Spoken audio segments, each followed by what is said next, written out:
Awakening is happening to everyone, whether they know it or not, whether they are aware of it or not. Awakening is happening. It's inevitable. It's meant to be. That is the purpose of this life, this mind, this heart, this body.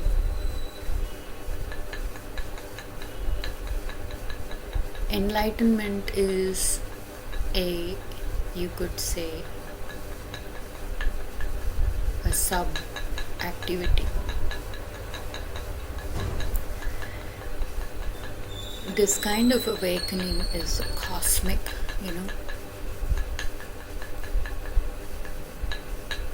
The sound that we make in this space can be magical.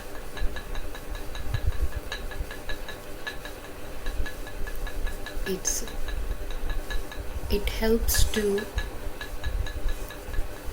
create a space pushing away all the energies that are blocking for you to experience His presence in the moment, or experience your own presence within.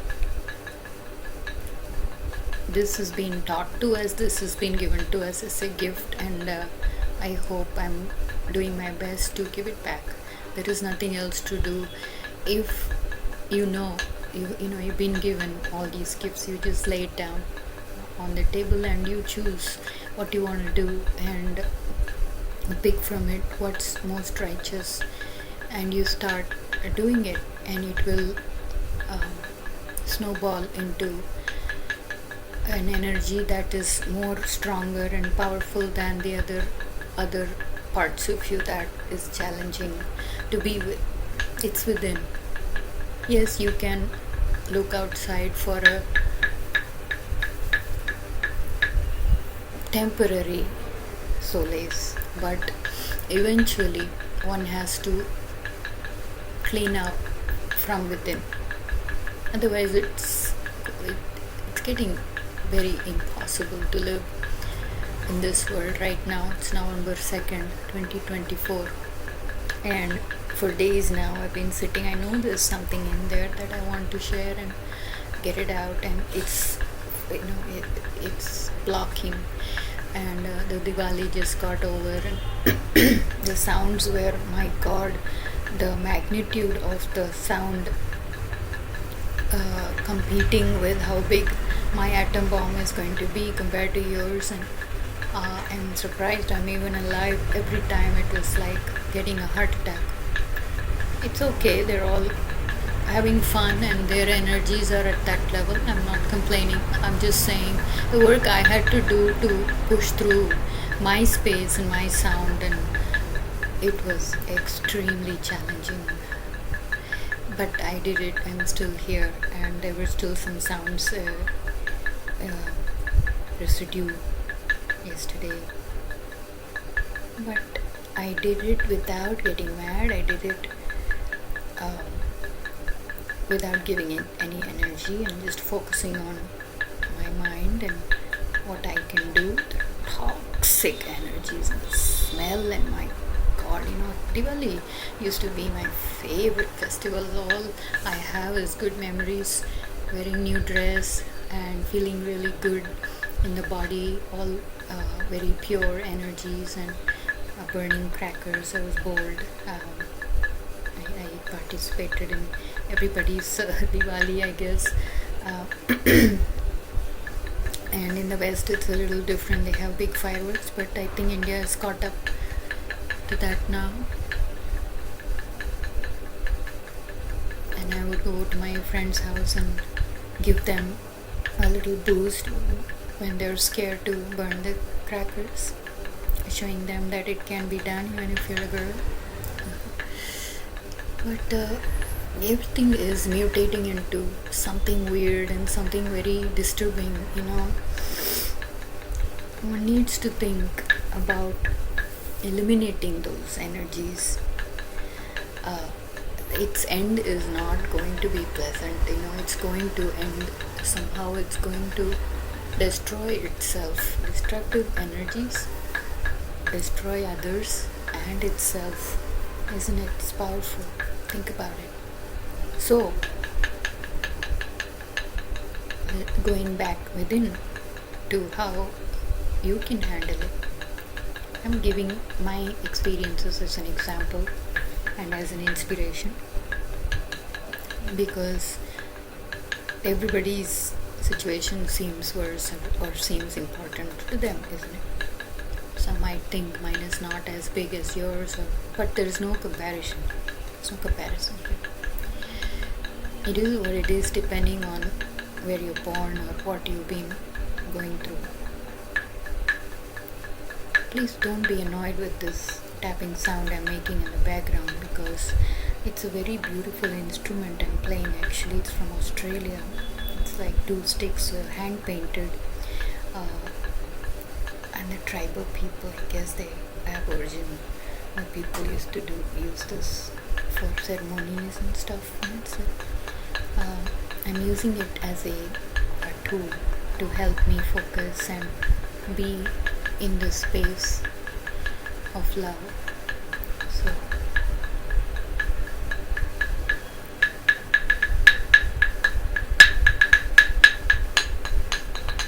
anything you put your energy in with intention of goodness and creating a beautiful presence, it can be beautiful.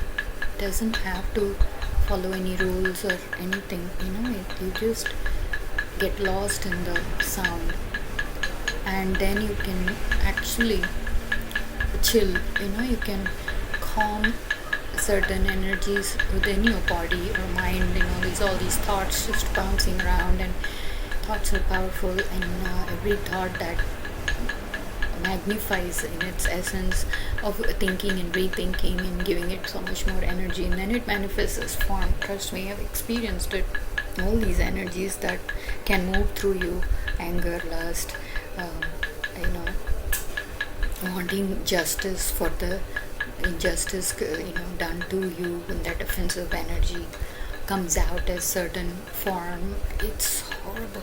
Once it moves through you, it just destroys you, especially if you're a believer and you're a child of God.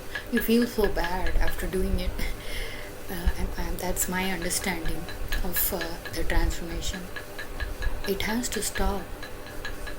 So it went on for years, and the prayer and these sounds that we make, we would just sit down and these spirits would move through us, and all these beautiful songs and word would come. At that time, we would be one in that space and presence, until we had to come back down here to the earth to face the mundane energies. And the wobble is really very intense. It's like being on a roller coaster all that time, like you feel like vomiting. It's getting better though, I promise it will get better. Even if one person is doing this work, even if one person is intending love and peace for all the children of this world, it will work. Because the peace for the world you pray is actually within you. You have a world, you have a kingdom inside of you. Just think about it.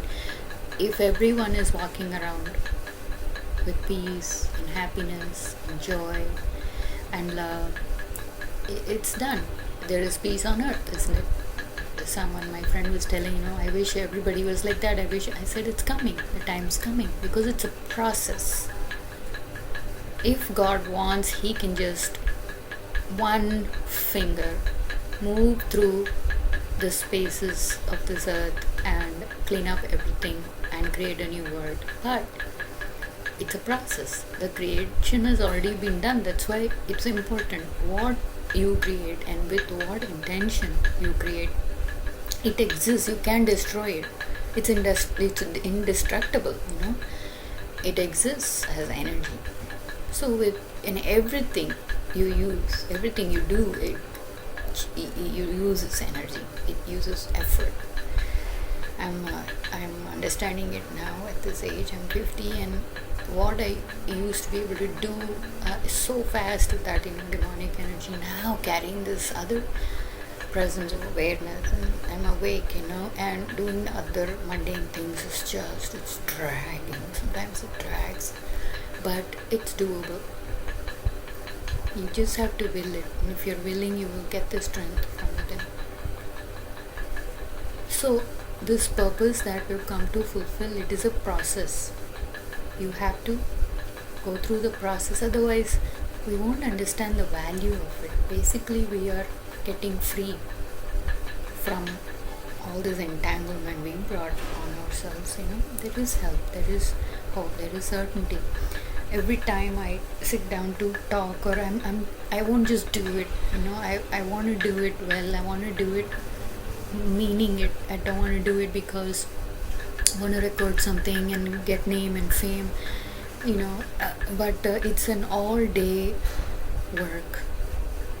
It's all day. I was preparing all day just in case it gets hectic for Diwali and all these sounds around. I have to. That's my job here, is to cope with the energies all around me as best as I can, just looking into myself and not giving it any. Basically, trying to be disconnected from the world so I can be connected from within. Oh God, it's hard. It's not easy, I admit. So I have to do this all day. I have to build up that energy, right? And I have to do the work, and I prepared myself. When I was doing the work, I was keeping a calm energy. I was building up this strength within me. It's like you're in war. You don't have time to watch YouTube, but you're in the battlefield. You don't have time to even give praises or sit with your own power and awesomeness. You don't have time. You have to take the sword and cut it out if you need to. But we're doing it in the mind here. There is no bloodshed. There is no violence. Without violence, Otherwise, it feels like it's going to destroy you. Like I said, every sound was just hitting my heart so hard. I thought I was going to get a heart attack. So I was closing the door, going there. But again, they are celebrating Diwali, and I was blessing them. I was sending prayers. Again, I was making these sounds of prayer, and I was praying. May all the people celebrating Diwali, with joy and happiness, and families coming together, bless them. Hallelujah. So it's an all-day process. It's not going to just happen one day. That's why you know the value of it, and then you want to keep doing it, and you want to maintain it, consistently. So it's not sporadic. It's not scattered. And from this place, when you give one word of love or advice or help somebody, it works. It's magical. It is so powerful. You don't have to give a big sermon. Just one word or one look. It can fill the other person with love. Or like I'm doing with my son, I'm creating an album, and I'm processing all those energies, and I want to bless him. So everything that's coming out is beautiful and good, and who knows, maybe he'll listen to it someday and he'll get blessed. I don't know. We're far away, and we don't communicate that much. He's busy processing his own. He loves me. There's no doubt about it. He's got love in his heart, but he's challenged, at the highest level of these energies, and there's work to do. And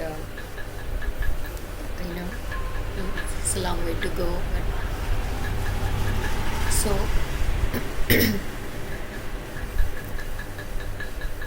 If you can find that word from within, and I'm not copying from anyone, or I'm not reading it, this is my experiences from within, and it's very, very profound.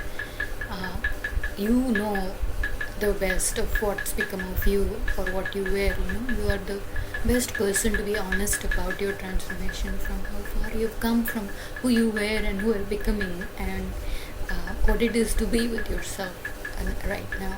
And even though it's uncomfortable, a part of me is just destroyed being alone and being separate. But I know this is a classroom I've been so bad at, right? Any subject you're not good at, you have to work hard, and you have to give it a little more oomph there, and come up and do your best to pass through, right?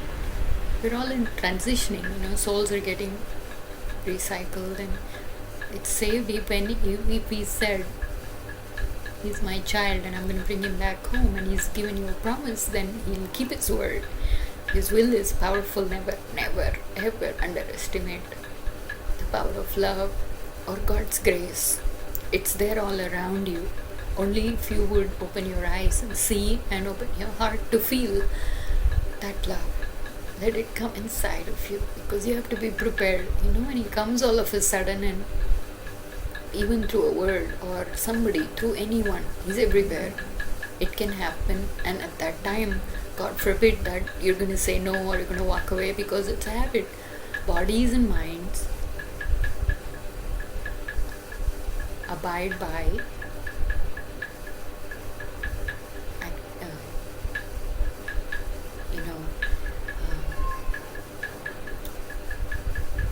pattern, and it only takes one pattern to continue in that pattern, or it takes one pattern to break it from those chains.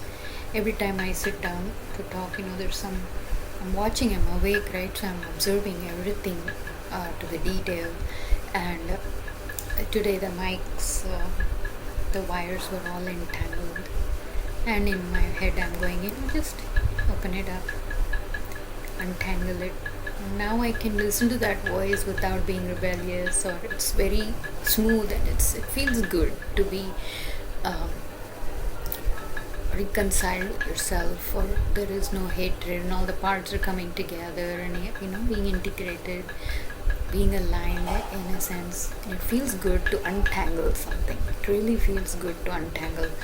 My mother-in-law she's a knitter, so she's got all these projects going on, and she helps women and so on and so forth. So she had come home once with all this wool, and it was all entangled, and I just took it on myself to untangle everything.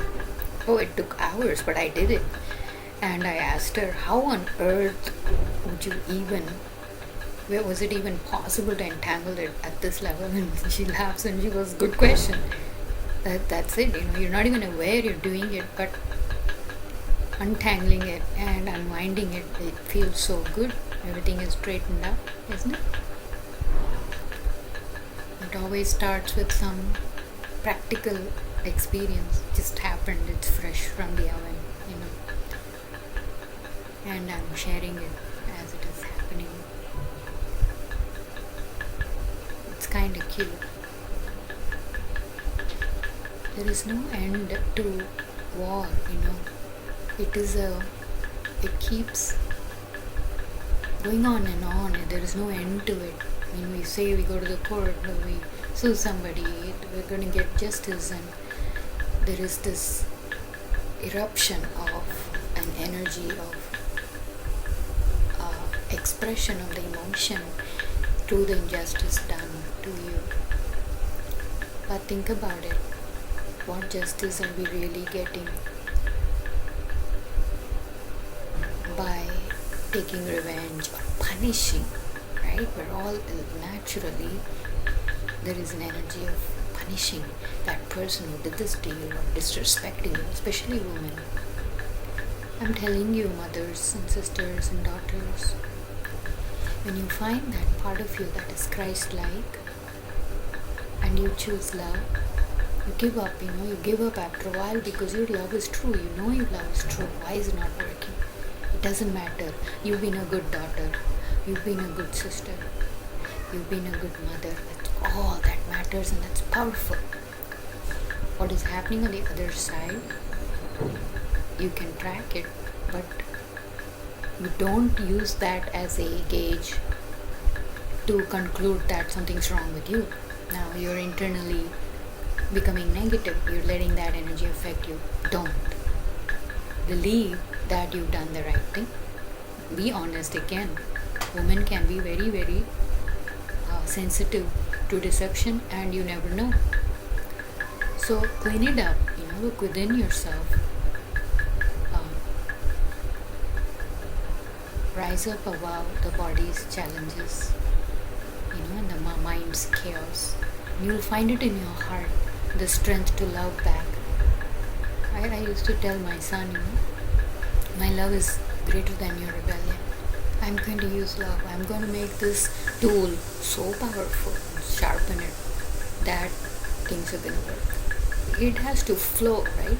There is a certain activity that you're supposed to do on earth as a child. You go to school, you do certain things as a training ground, you know. You can be rebellious about everything and anything. Challenge was extremes for me. But we'll come this far and we'll see how far we have to go. But the work is within us to keep up this work of loving. It can work if the other person can change to not do certain things that's bothering you. Wouldn't that be nice? Wouldn't that be the ultimate solution and end of war? Yes, it is. Yes, it is. It's possible. You have to be practical though. There are certain energies and forms that are completely on the other side. And those people, they cannot be changed because they exist as the opposite force for you to realize what you are not. Get it? Like with myself, my whole family, I look back at it again, not as a means to complain, but completely opposite. Evil, selfish. Nothing like understanding where I came from or getting that love, and it's very frustrating. You're trying to do something, you're trying to make something happen that is not going to happen because it's not the right, so even that calm down in me, this wanting to correct somebody, wanting to be a policeman. I'm right, sometimes you're wrong. Sometimes when you are overwhelmed with anger and hurt and hate, you don't know what you're doing sometimes, that all has to go. When you find the love and you're thinking clearly from that place, you realize that I've been a good girl, I've been a good daughter, I've been a good sister. So you don't react, you just let them be. If they can change, let them change. Otherwise, it won't exist in the future in your life. They will all be separated. They'll be separated. This thing where, sometimes the love is so crazy, you're like, it's okay even if he's the devil, even if he's evil, I love him. That kind of craziness, that is extremes, right? That you've fallen off beyond the center line. No, come back to the center. You have to let it go. If it's not for you, if it's not good for you, that thorn is going to be removed from your life. You're going to be healed. You're going to be healed. And for that, it hurts as much as it hurt when you got the wound, it hurts. Even going through the healing process, it hurts. But we'll get there. We'll get there. When you are healed and you think from that place, it's different, You're looking from a very higher level. That's why I called it's cosmic. It's a cosmic energy, it's everywhere. And when you become bigger than that energy that was bothering you and affecting you, you feel more powerful. Now you want to use it well. Don't want to misuse anything. Don't want to misuse any energy of sound. Anything, everything is energy, especially the creative energy. And that one thing is the gift, I really appreciate, and I'm very grateful for that. I have a knack of drawing, doing artwork. I really love. I never sold it. I never got an opportunity. I guess it's that pure and divine that to this day I do it as a spirit from within, and I connect with it. I'm one with that divine spirit. It's beautiful. I held on to that to cope and to move on, through many, many, many situations that was impossible to bear actually. So find that sound within and start making it quietly in your mind. Everybody is alone. It's sometime or the other. You can be with yourself. Even that I have come a long way. That clingy nature of so much fear that you're separate and you're alone, and there is so much vulnerability and so much insecurity that you want to cling on, even if it's devil around you, even if it's something bad, you want to just hang on to it because letting go feels so miserable, and not being without it feels that's it's an addictive energy, right? It's possible because it doesn't even exist. It's not even real. It's made up. Everything from that corrupted left base energy, it's not real. It doesn't exist. You make up and you make up and then you add it on, and then it's piled up, nested layers of deception and whatnot. So clean it up. Go within, and like I said, it can happen with one touch, with one word, with one gesture of kindness and love. It's that powerful. It creates this ripple effect. That's why he's waiting, because it's so big that you need to be prepared, and you need to have that space to accommodate even a drop of that love from that ocean. It's beautiful and it's powerful. And understand that in this cosmic play, we're all a part of it. If we are a part of it, we are whole. It is exactly the same as the other side. The same energy that's been used to violate and create uncomfortable energies, the negative side, is just equal and opposite. Understand? On this side, that it's very deep. This is very deep. It's the same energy. If it can create such an effect of illusion on the other side, on this side also, it's a very, very, very powerful. That's why they call it it's a hologram. I know this because I'm not making this up or read somewhere. These tiny little experiences that I've had in my life, these tiny little drops, in my crazy, vast mind with so many uncomfortable experiences and memories, it stands out. It's that profound. It stands out. My brother once got this hologram he had done in his physics experiment and showed it to me. Everything that even your enemies are actually, trying to lure you into, it is actually a lesson. He doesn't waste anything or anyone. He uses everybody around you to teach you a lesson. It's up to you to see if it's useful to you or not, and then collect it. What you are accumulating is in your hands, and you certainly will have the power to eliminate it also if it doesn't serve the purpose of your walk with God. So it's a hologram. If you're a part of God, you're going to know in the complete understanding, in the wholeness, that thank you, that you're God. In that awakening, you walk around with this completeness in your body, mind and spirit. And like I said, even if you're walking in the deepest parts of hellish states that you have to walk through dirt and whatnot, because I'm doing it, that's why I'm talking about it. These past couple of days, after Diwali, all this, the sounds and then all the trash that's on the road, and you have to walk through it, but they're cleaning it up. It's getting cleaned up, so it's a good sign. He's always showing me that there is a hand that is cleaning it up, and it's faster now. It's more powerful. It's getting more and more excited for the children to come back home. It's like I said, the awakening is happening, whether you know it or not, whether you're aware or not.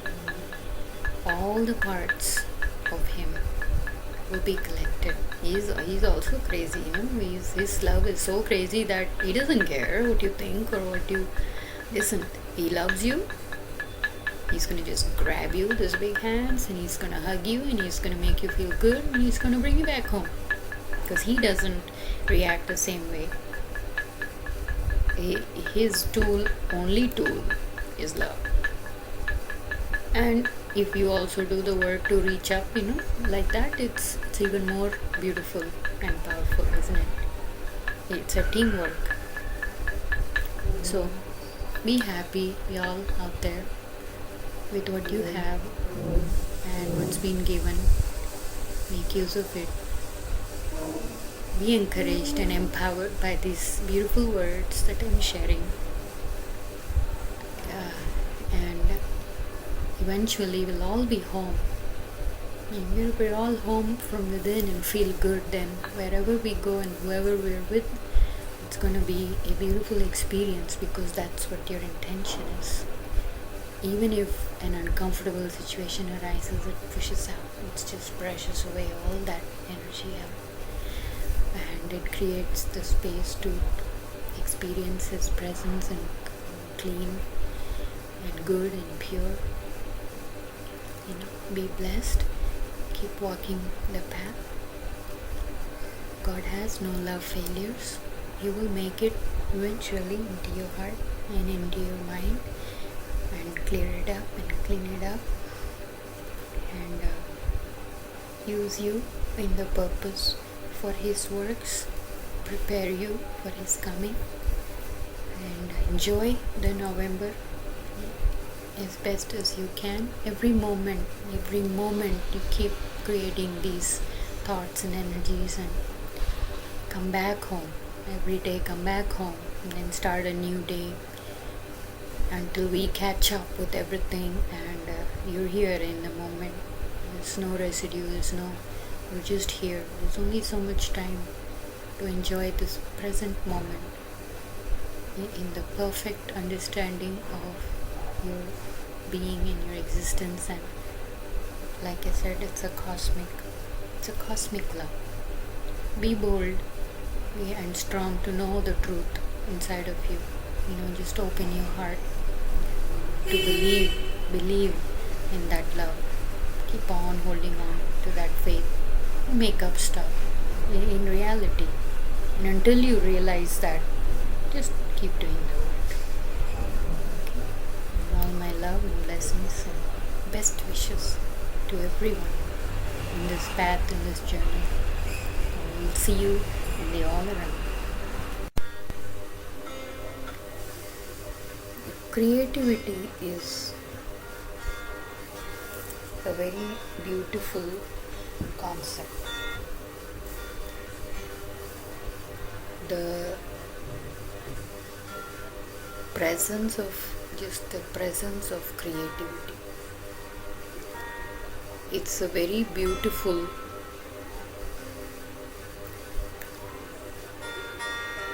energy if it is balanced, if it is expressed in its absolute form of brilliant beauty. Brilliance is light, right? It's noticed. Even if it is a drop from the ocean of creativity. Anything can be distorted. It can be made into something different. If you're making up stuff, But when you're balanced, you're beautiful. The body, the mind, and the spirit, when it's aligned, and from that place, when you create anything, there's so much love in your heart.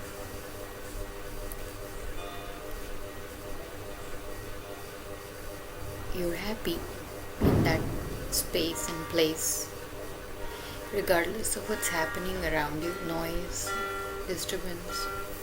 You're not reacting to it because you don't want to join that. It will hinder the beauty. It's kind of like when you're giving a program on the stage. You're focused. You're lost in that space of creative energy.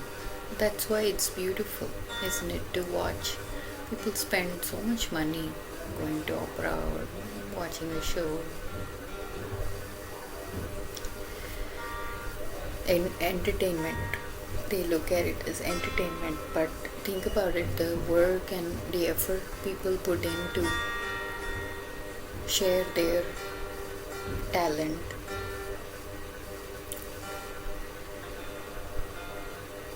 So today, this evening, I pray and I'm trying to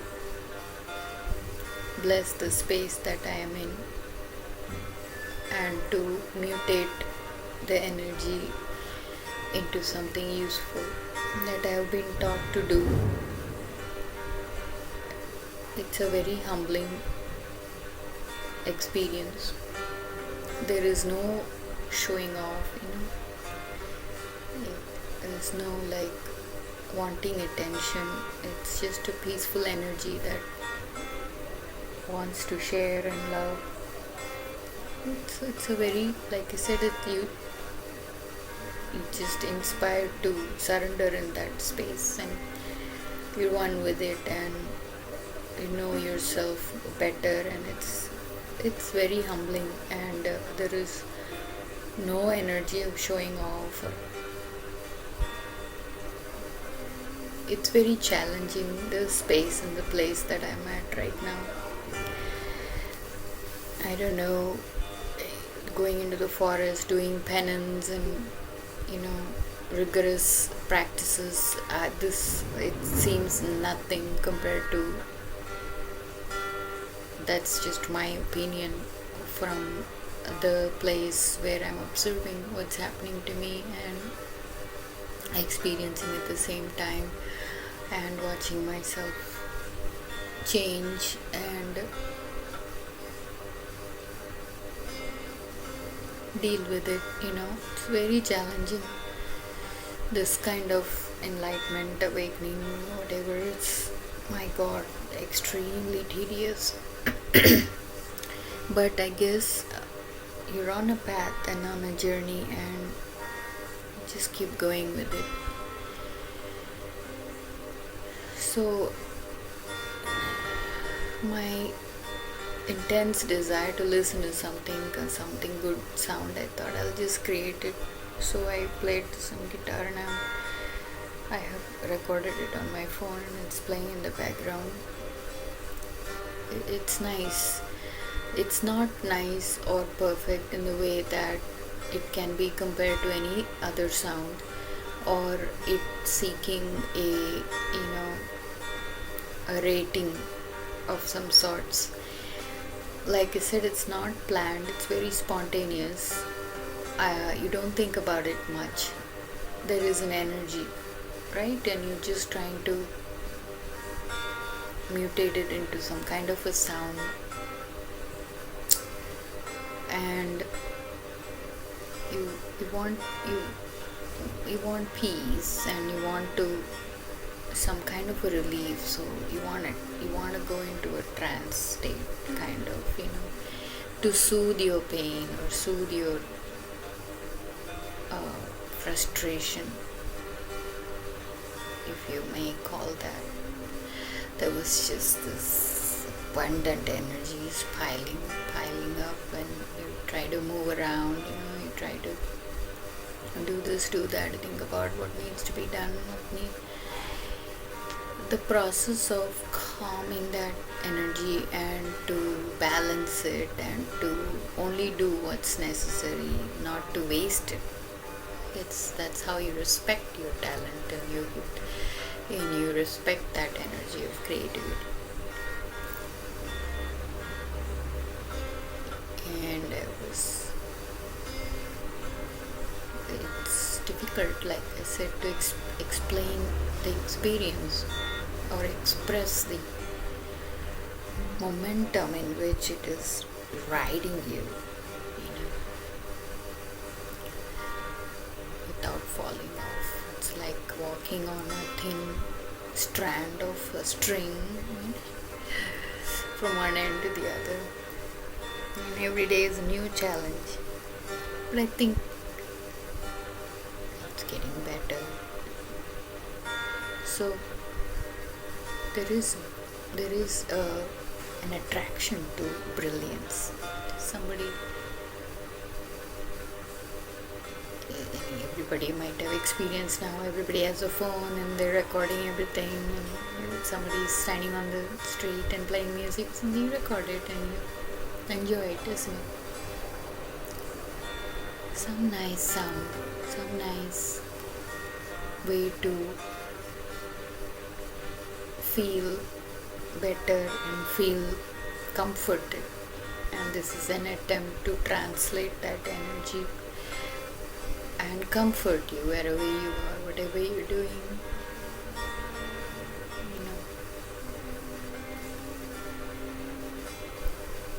It's become something, during the times of challenges. It used to be very intense before. We used to kind of stimulate ourselves and sit around, pray, and these beautiful sounds and songs would come, a word would come. And the voice, there is that inner voice. You want to be comfortable with that. You want to feel welcome in that space, not run away from it or be scared or feel weird. It's a journey, and you keep becoming friendly in that space. It gets better and better.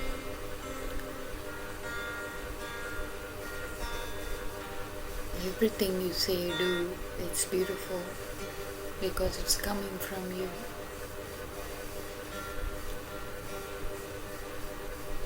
And it's necessary, to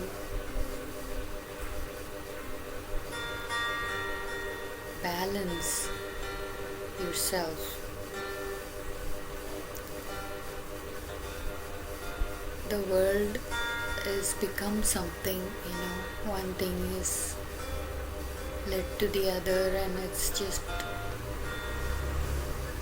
most of the time it's a chaotic noise, pollution within and all around, and it's become a norm. And honestly, from this place I feel very out of place right now. I don't even feel belonged. But I don't hate it. I don't have the energy of frustration to the point that I want to destroy my creativity. That's you've gone too far then, right? You have to like being with yourself. You have to be in a mood, right? To create something or to sing. I'm not talking about the perfect ones that are trained and they're naturally talented, and the only thing that came naturally to me was art, drawing, and then all my interests and other creativity like crafts and stuff. All that came because I was just interested in it. I just love creating. I think all women have that. And when you don't give it the proper place and space, then I think there is that build up, somehow it's not recognized or it's devalued, and it hurts. And women especially carry a lot of guilt and shame. She has a lot in her plate to deal with just to know herself. She's kind of like going in a wave pattern. It's not linear. So, and always on a cycle. Balancing that circle or being in the center is what I think the goal is. And from that place, it's not all that fearful. There is confidence in being yourself.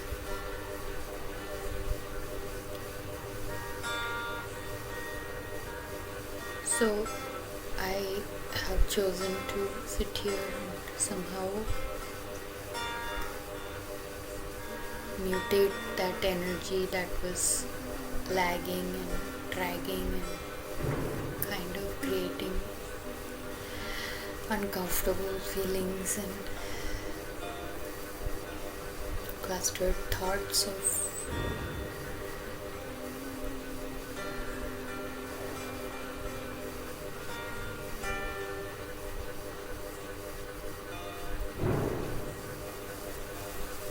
memories that is mostly painful. The past.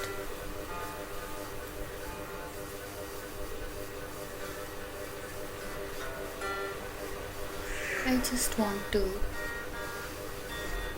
share this voice of concern and comforting friend, to assure you that there is a place and space within you that is so divine and so beautiful that once it awakens, then it's a ripple effect, it's going to connect all the other pathways and patterns in the brain and just completely change your life, change how you think. Just let it happen, don't be afraid. I think it's necessary. Let's move on, we've been stagnating and sitting in this place for way too long.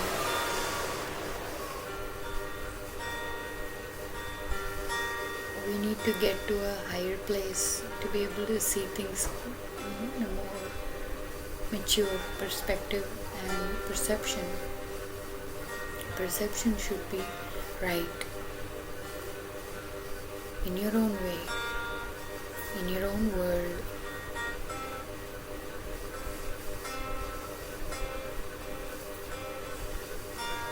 It's okay to be beautiful.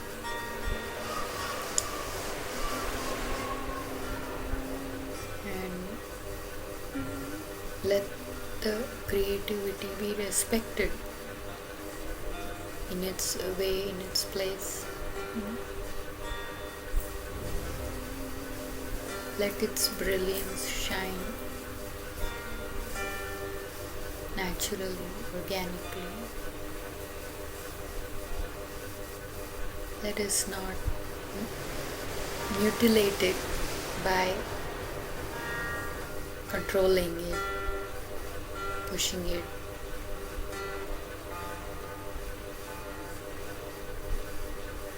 transferring it into something uncomfortable.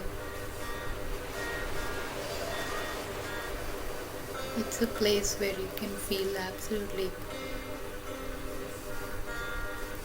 secure with yourself in that place, that voice. It's comforting. You are the one that is closest to you when you need it the most. Think about it. Don't look around, don't look for anything, don't look for anyone to know. It can happen instantly from within. It's happened so many times for me. Supernatural, hard to explain. From the mundane, most mundane things to the most profound experiences.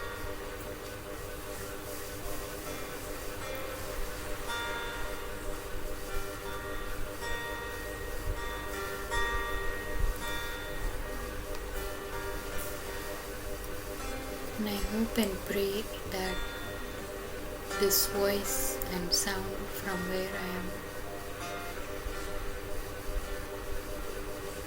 Putting in the effort to comfort myself, I guess. That it is blessing everybody, that it is touching every heart, mind, and soul. Do not be scared. May that perfect love rise and cast away all the fears and doubts. Just once, Lord, touch them in such a way that they experience you in the totality of your goodness from within. May not the disturbing noises around and the distractions affect this brilliance, beautiful light.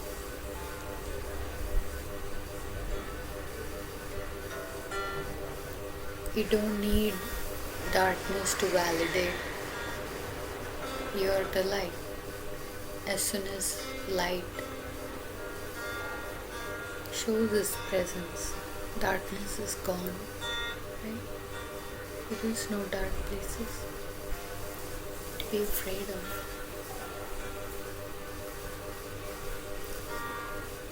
He is big, he is mighty, invincible in battle, he can handle it. Give him a chance to love you from within. Give her a chance to share her beauty with respect.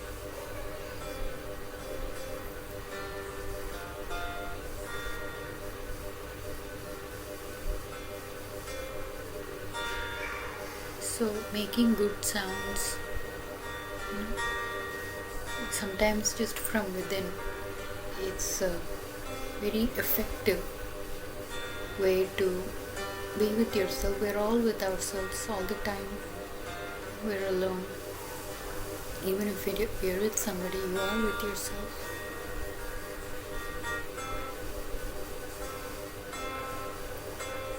Be nice, for people to give each other space. Let them figure it out on their own. Let them see themselves from their own eyes. Allow others to also do the work. Let's be friends. Let's stop all this war and fighting. All this crazy energies and clashes and all this dysfunctions in the family. Oh God.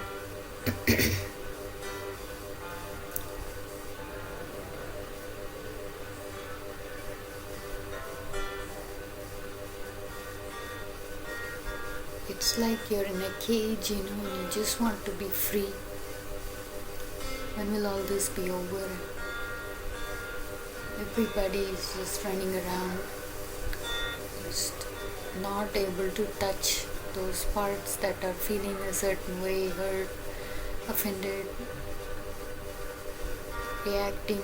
It's like that kind of insanity is like a virus. But this is also like a virus. It's once it touches you, it's there inside of you. You're infected with this awakening or awareness of the divinity within, and you can't escape it. You can't run away from it. You're caught. If you're the chosen one, all these souls, all the parts of God coming together, coming back home, it will rise up. You just have to acknowledge it. You just have to, because it's more convenient, it's more comfortable, just accepting and surrendering. Rebelling and running away or fighting against it just drains your energy. It doesn't work. I love you. Simply put, I love you. I don't care. I love you. I just love you so much. So much. So you're loved. See, you're loved. You don't have anywhere else to go. You're just wrapped around in this beautiful love. It's okay. I'm here now. I got you. And I'm coming to get you. It's beautiful. It's pure. Nothing more comforting for a child than for her, mother to just be there. Feeling secure, isn't it? Everything that's happening in your life is meant to be. He knows you're taken care of. Your soul is safe.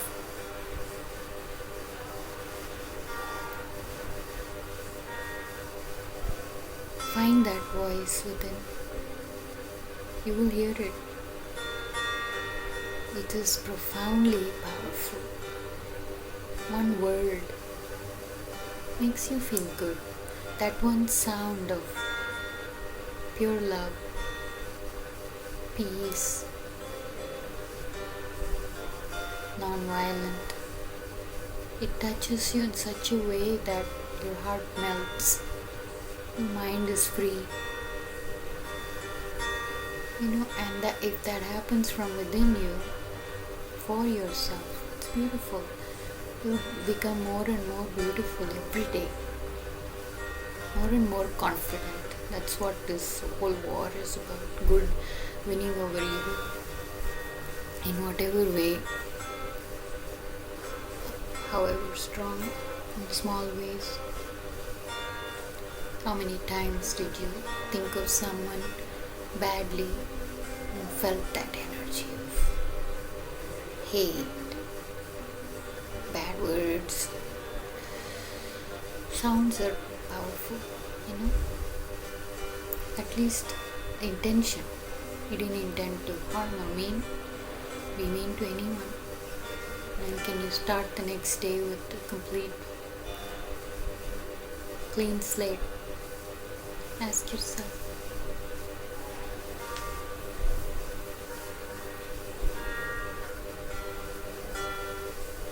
It's not funny, it's not a joke. And everybody's mind and heart is not just out there for anyone to hurt it or violate principles of intimacy and use their minds to just batter them with your emotional baggage. Carry it with, it's coming from you, it's inside of you. Carry it with dignity and grace. Change it, eliminate it. Do the work. Let others do the work. And feel better. Feel good. You can change. It's possible. Doesn't matter. Don't be afraid of challenges. Don't be afraid of everybody pointing you as good or whatever. Don't feel embarrassed and shy to be good. It's the other way. This is our natural self. So what's there to be shy of? Feel guilty about? This is who you are. This is how it is. Simple and beautiful. Comfortable.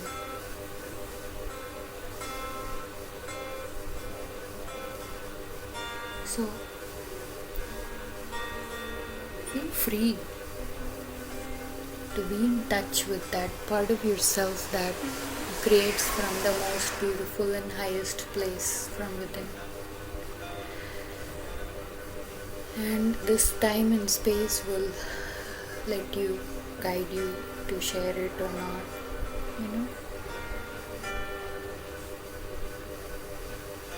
And one person doing or making the change, it's effective.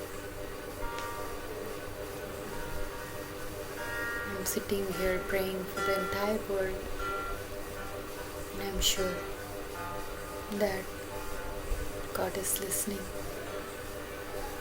These words and these sweet little sounds that are made to with an intention to feel better and to share that with others.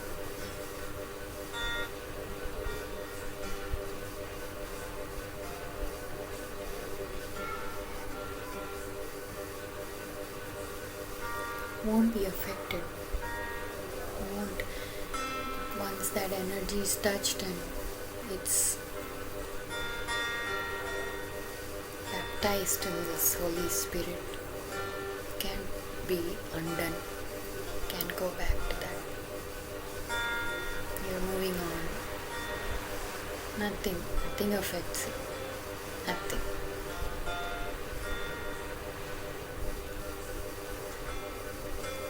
That's why the relationship of a mother and child is very pure. It's the last attempt. It will work because there is no shame there. It's just work.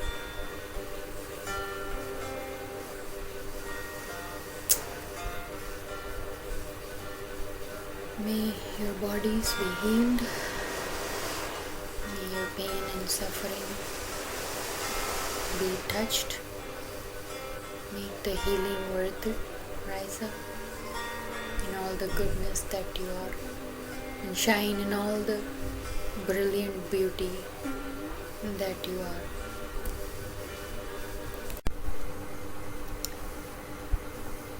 It's November 12th, 2024,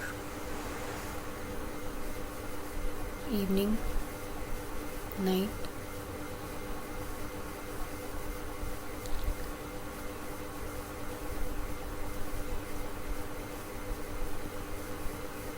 I'm still here. Strong spirit, powerful thoughts, overwhelming my mind and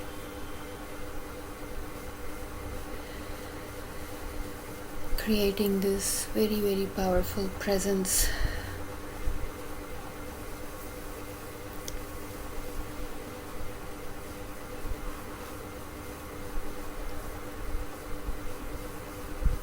This voice is a gift.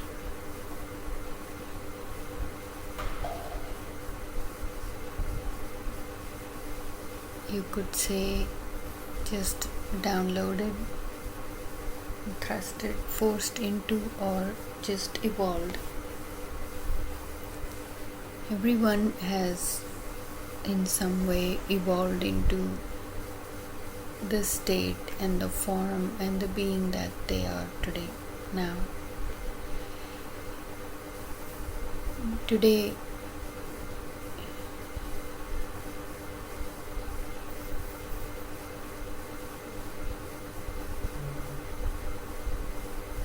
is a day that the Lord has given.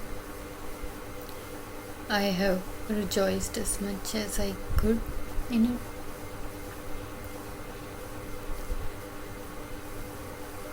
Fill my day with joyful events as I embrace in acceptance and surrender this space of solitude. And every day praying and creating events to do.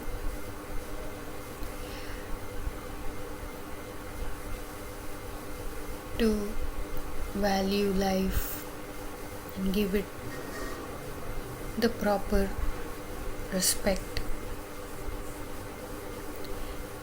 giving back the gift.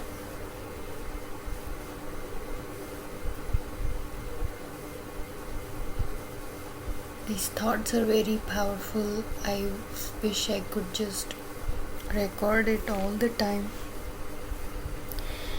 But that's how our life should be. It's like it's like being recorded all the time. That's how we should live every moment, making it the most beautiful moment that you're living. I started this project of Sound of Love for my son, who's in the US right now, going through his processing and accumulating and living his karma. It's been a while. There is a space of silence as we work out our life and living. We have a very deep karma. We're deep souls, old souls, ancient.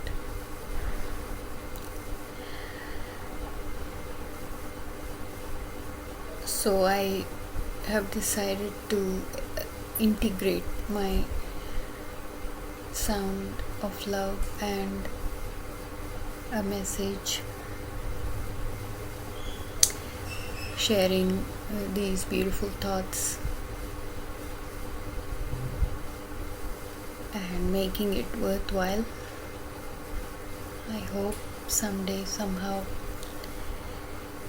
it is helpful, even if it's for my own self.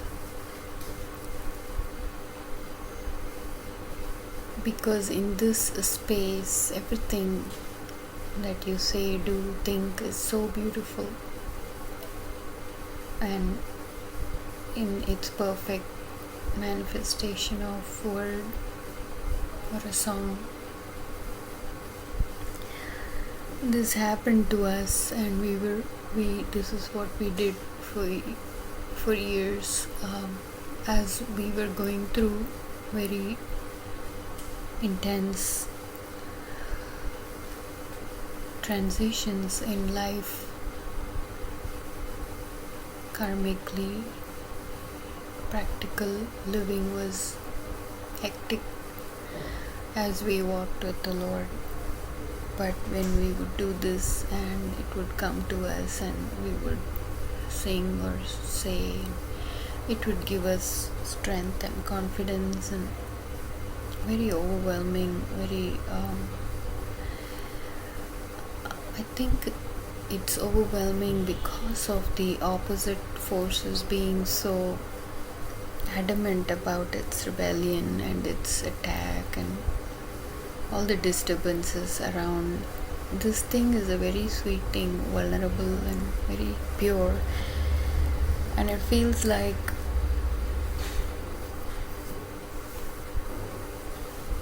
it's too beautiful to be seen or heard,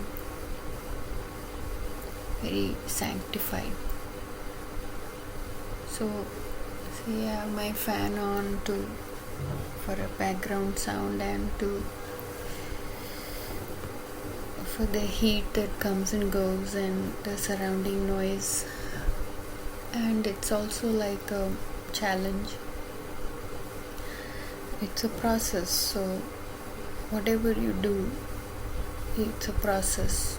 Every small thing, it has a process, beginning and an end, and how you do it, while you're doing it, what you're thinking, how your energy is, how your intention is, that makes a very big difference in the outcome. It's a process. You process it and you let everything process. So this effort I'm putting in every day to live the day without any negative thoughts, negative feelings, negative vibrations, at least coming from within myself, even in the form of a small thought.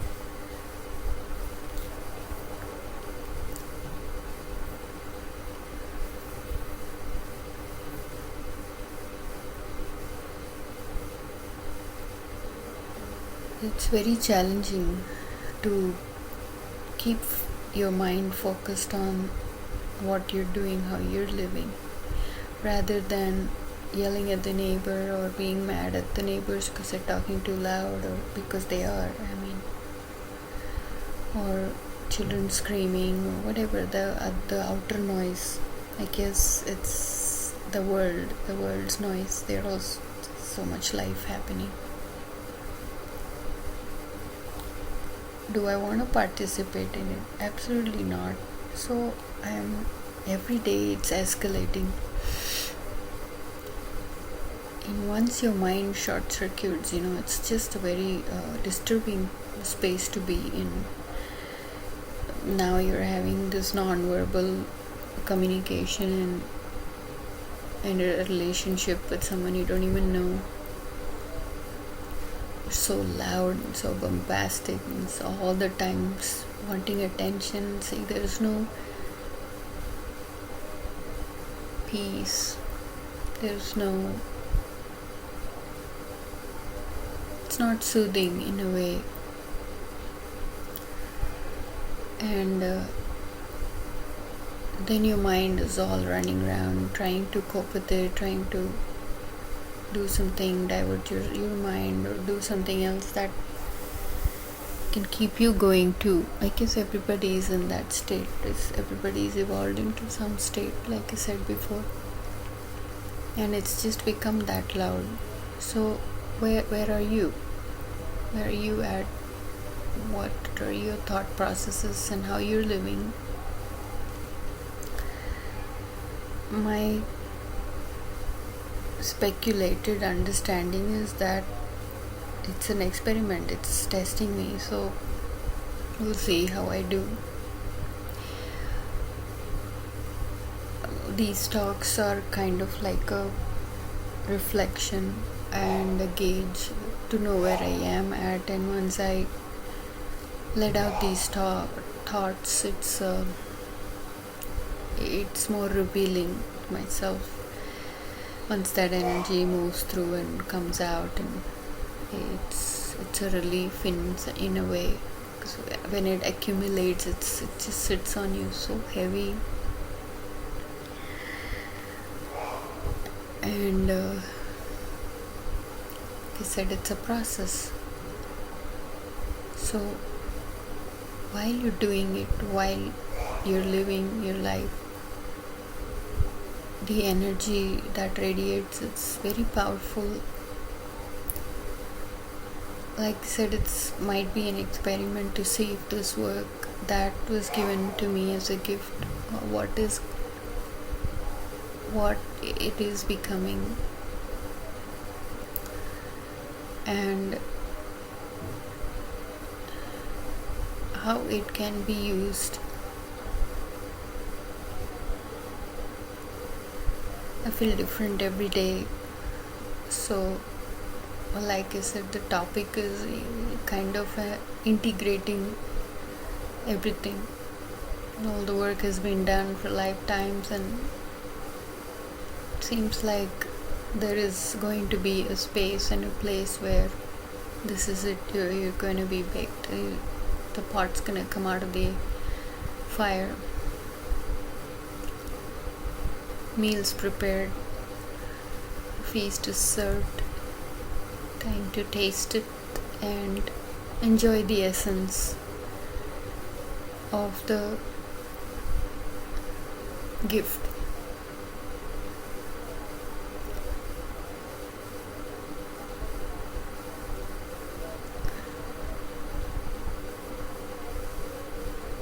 Yeah, see, yes, that was powerful, isn't it?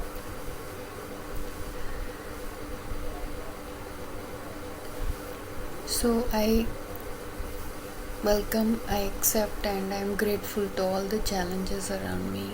That is fine-tuning, just preparing myself to the next level, to the next day, the next moment.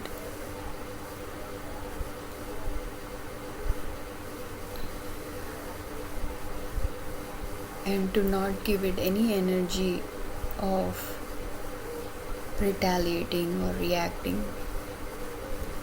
we'll see how powerful this love can get, how bright this light can become,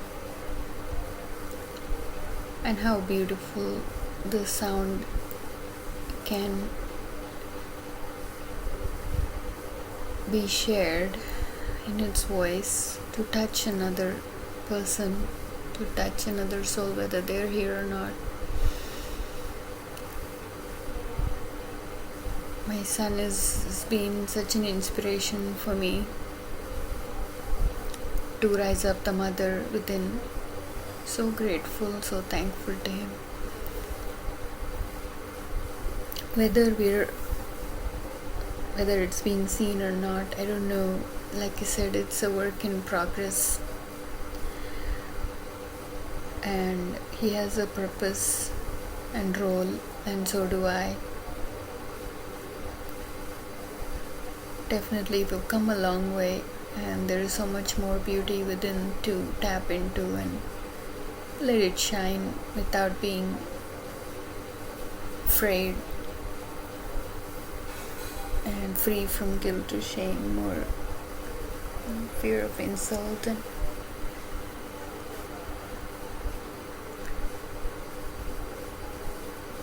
or want any attention or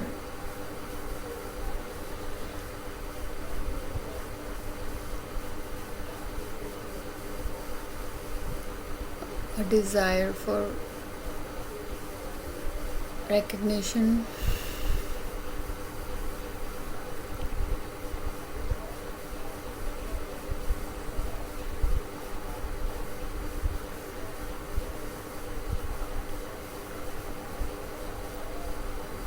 So I'm integrating my letter to my son and this thing that is happening within.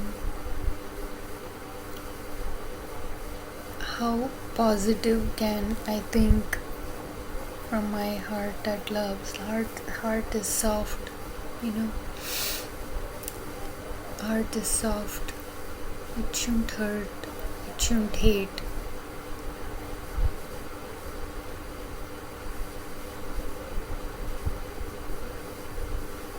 People who've been given a chance to live, have people around to love, having children. I am praying every day that God blesses them in the spirit and wake them up, shake them up to realize, to not stagnate and in a place of so much self-loathing or so much hurt and hate and enmity, to just remove that and fill them with this powerful love. Everything just falls away. Yesterday is gone, and make best use today that they have each other to love. Come on. Haven't we hurt enough? Haven't we fought enough? Haven't we hated enough? That addiction, it's never ending. This thirst for blood and this constant state of negative mindset, constantly blaming others, only talking about what harm has been done to you.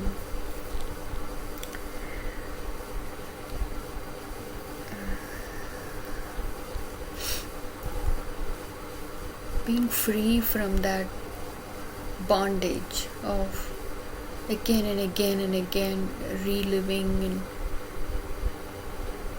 reinitiating the thought process of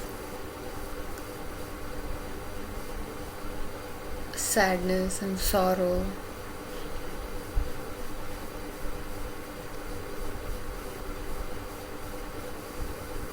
Ancient pain, we call it. These patterns are strong. We're so sure that it's the right thing that's happening, but when you come out of it and look at it, it's unbearable. It's disgusting, actually. and so not beautiful to live with a hater and a hurter inside. The bitterness is so bitter that it's almost impossible to live with it side by side. Like I said, it's an integrating process of all the parts that are being touched and being purified of all that guile that we've collected in our lifetimes. It's deep. It's like putting a dot over and over and over again. It's hard to erase that dot. And all the time, the world has created patterns to not exactly overcome, but workarounds to kind of validate the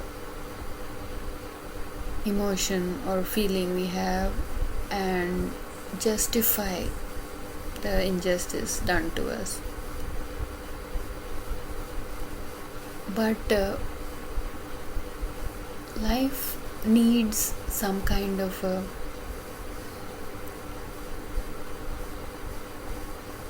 rule book, some kind of a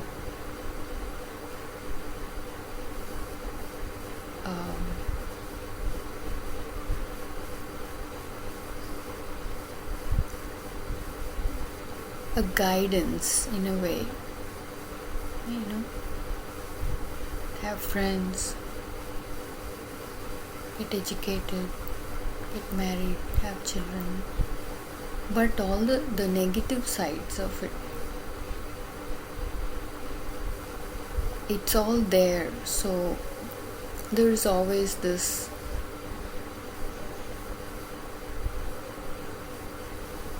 choice one can make. Everything has become such a show. Nothing, marriage doesn't make sense, divorce doesn't mean anything. Everything revolves around money, your ego, what you want. Where is the concept of love gone? It's gone. It's buried so deep that we're not able to even recognize it. We're not even able to touch the spirit of love within and rise it up. It's a very sad state. You don't like something, you leave and go, and there's no value for anything. There's always conflict, there's always war. The dysfunction is out of control. Everybody is just living off of workarounds.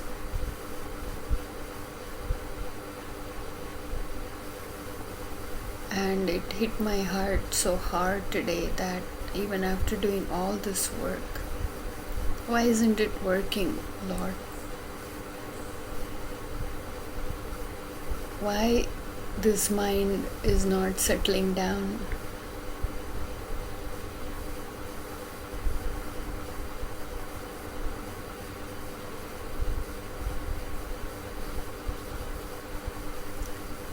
There is this aggressive energy to go do this, go do that, say this, say that. I don't know, I've been alone for a while now, and I seem pretty peaceful, but I'm not sure if I can even live with anybody anymore. It's terrifying. It's so terrifying to even think about anything angry or bitter words that may fall out of my mouth, or I may act in a way that would hurt somebody. It terrifies me that I might not be able to choose love because the other energy is so powerful and so scary. It's a monster. It transfers to you, and then you, if you have it in you, then the monster in you also comes out. So there is always this energetical combat going on. That's why the whole world seems like, it's created this tornado, this cloud of stinking energies. Hard to breathe sometimes. It chokes you, and hard to breathe.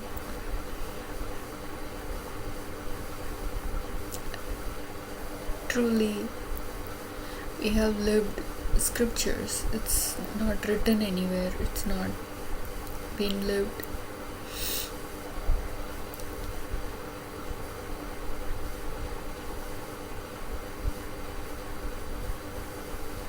So many times, this is not fiction, it's truth. The energy that moves through you, and then you feel so tired afterwards. Whatever it is, my body is still healing from all that trauma. It's still not there to completely be free. Bones hurt. So majestic these energies are, but nothing happens to you. It's amazing. How can you be even survive such abuse and war and fights? How am I even still alive? It's fascinating science behind the spirit of love. If it exists inside of you, it protects you, makes you go through the worst kind of experiences at that time while you're going through. That's how you feel. But this voice, this gift of His presence through whatever form, such a blessing. It's been my friend. I'll do anything to just be with it all the time, because it's so soothing and comforting, isn't it? When a loving thought manifests itself as this powerful voice with this beautiful tone, inflecting this pure intention behind it. Wasn't that a beautiful thought? I had this thought a couple of days ago, and it just flowed out of my mouth so smoothly right now. It's powerful, powerful thought of a blessing or praying for somebody. And then it manifests through these words as sound, and it has this tone, and it inflects, it touches you in such a beautiful way that your heart's filled with love, because the intention behind it is pure love. It is exactly the opposite of the other energy I'm talking about. Exactly opposite. Completely opposite. If it's war, it has to be an equal and proportionate weapon to face it, to overcome it, isn't it?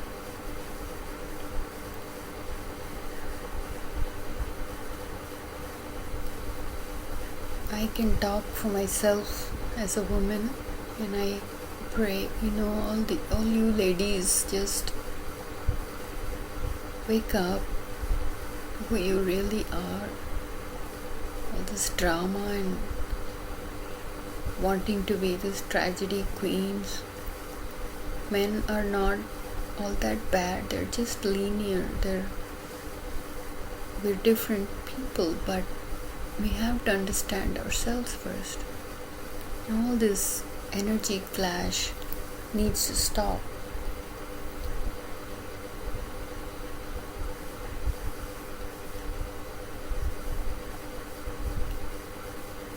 Stop being that bloody bitch, that just creates violence and intolerance and hatred all the time.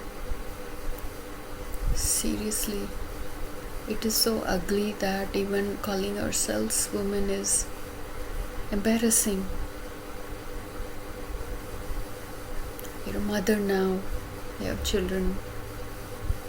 You have to be giving darshan to the children that are growing. They're absorbing all these energies of abuse and violence and arguments. They're absorbing it. I grew up in an environment like that and I didn't like it as a daughter. So pure and so innocent and so vulnerable. My God. What a place and the kind of people you have to grow up with. It's hell for the child. They're babies. They're just growing up, becoming, and we download all this.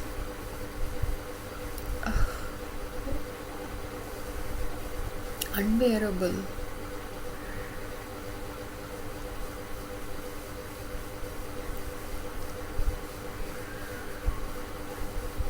Need to clean us up, Lord. You need to touch us with your mighty hand and just free us. I believe on faith you have the power to do that.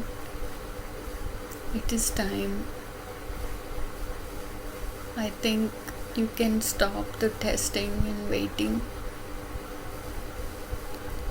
Just place your hand upon these children's heads and minds and hearts and just change them into beautiful human beings to choose love, share love. And if that's happening, good. Why lie and deceive about it? Let them show off their beautiful life. Let them share their love with everyone instead of lying that they're being sad, they're being mad, they're suffering. Even that's happening. There are people who are actually having a beautiful life.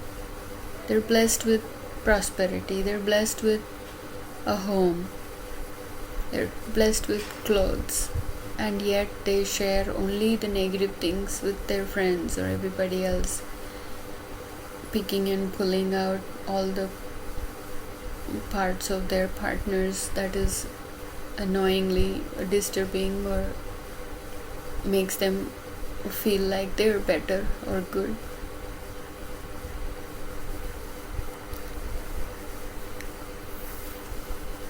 Even if it has happened in the previous generation, we can change it now.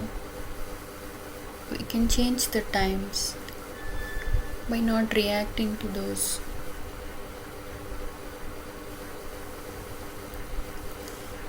Break the chains. Break the chains. Know that if you're the person to do it, just break it. As long as I remember in my family, I didn't have a soft demeanor because I was born with it. I inherited it. And to say I don't want the inheritance or these are energies you have inherited. It's not like you become a saint and you're saying I don't want this property. That's different. That's a mundane practical thing. But what if you have inherited evil inside of you from your ancestors, from your one person can contaminate the entire chain, isn't it? I intended to be peaceful. I wanted love. I wanted a beautiful family, to talk nicely.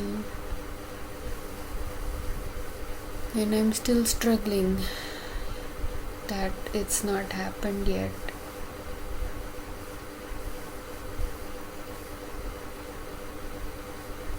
You work on one thing and 10 different things overpowers, and it's just been so intense and intimidating and overwhelming, and it's been a long process.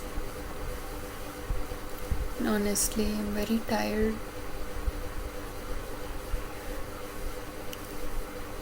I hope that a miracle is on its way. Even if it doesn't happen for my family, maybe we were used as a sacrifice or to test and experiment this work. But I kind of have a theory in my mind about how a family should be, how they can,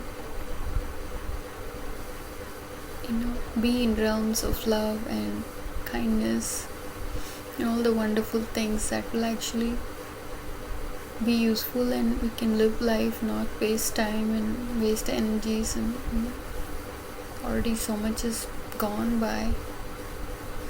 And this deluded is just so you're like in a spell.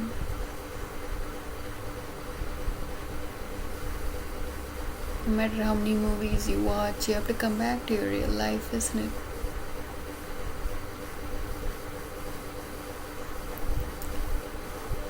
So I hope and pray that a miracle, a big miracle, is on its way to show us that God does exist and love is powerful, and we can all rise up again to feel that presence strongly, break all the chains,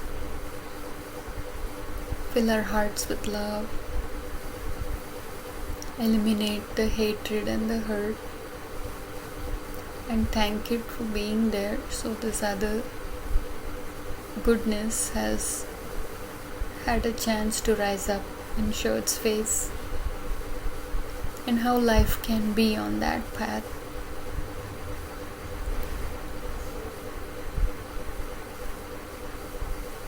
To walk straight and bold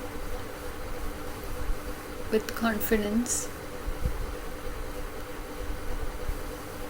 and absolutely no fear, because He's with us, He's walking with us, through us, in the spirit of life and love, not bound by anything or anyone.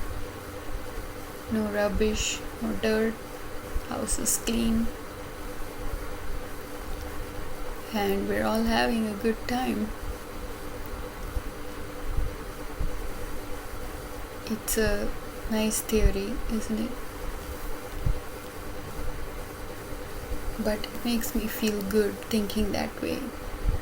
So whether you're with me or not, for everyone who are struggling and intending to make their lives better every day, make themselves better every day, God bless them. God bless them mightily. God bless them with the strength to believe and know that even if there isn't any good in them, it can be created and it can rise up into the most beautiful human being, most beautiful created form of God on earth. That's what heaven on earth is. You can, with one thought, one touch, one act of kindness, create a ripple effect of conflict being dissolved, war ended, minds changed, different choices are being made, different path is being paved.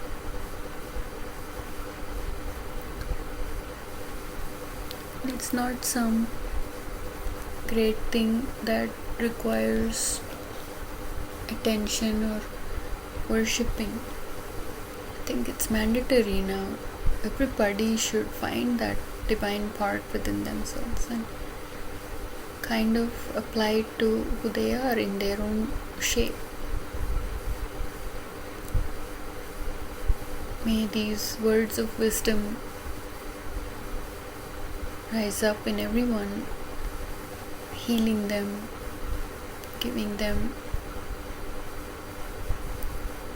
the best friend's advice. May their minds be integrated to think in a way that it is so divine, powerful. I made some cupcakes today with the oatmeal. I made it yesterday, and it was just even better today.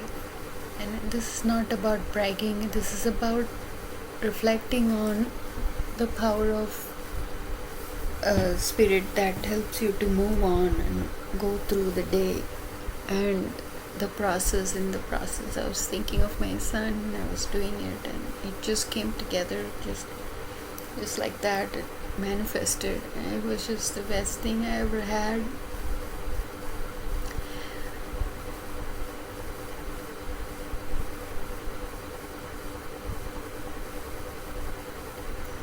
I really wished I could share it with someone, but I guess I shared it in the all around, in the thoughts of my mind.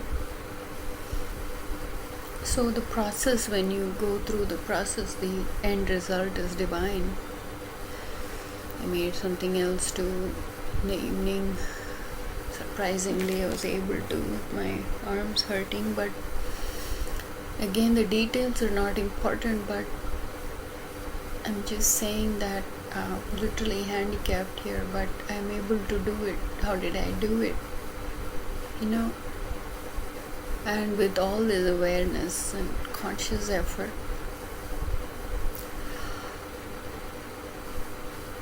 It's heavy energy that you're dragging yourself through every day, and we'll see what it becomes and where it's going. We'll see. Like I said, it's a work in progress and the integration is still happening.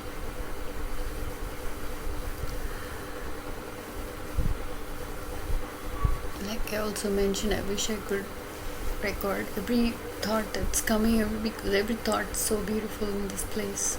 It's powerful. Makes you sit and think about it, and it's literally God. If we can use that word, it's the most powerful word, and pray, we can have a loving relation. We don't have to just use God just because we're sad or mad.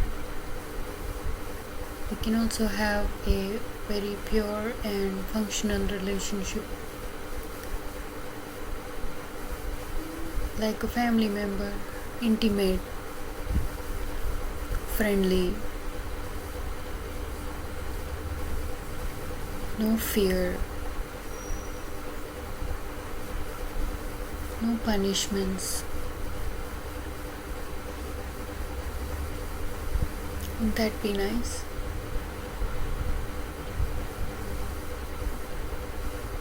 All families create an energy where each other feels safe around each other and only excited to see what life has in store for them to experience that spirit of God within and with each other. Instead of transferring a demonic energy, we transfer the spirit of love. Miracles can happen. And especially pray for all the families that are bombarded with negative energies and dysfunctions. And if there is a bright soul that is struggling and suffering, Lord, bless that child of God to rise up above all that. Give them the strength to be the warrior, to choose love no matter what and not take anything else seriously. And just shoot down all the negative forces that suppress them, oppress them, mock them, tease them, not take them seriously. Lord, make yourself known to them that they're being watched and they're being loved by you from within, and may it even touch and affect others around them if they are in the same path. If they don't belong there, separate them. Put them in a place where they can walk your path of love and strong confidence in the holy presence of your gift within, in forms of sound and word, everything beautiful that they are. They are born in this body to experience life at the fullest, how you would want them to be. May they be free from distractions and disturbances. May they find a way to rise up above all these things that seems real. May those who are shedding blood because of hurt and hate, may it stop bleeding. May they be blessed with the strength to heal, to believe on faith that your one thought can bless them with a healthy body, a beautiful mind, and a powerful spirit. Come, Lord, come soon. Come soon into every heart that is out there. Come into every child's mind and body and spirit, and show us that you're there for us, that you're our friend, that you love us, and everything is going to be okay.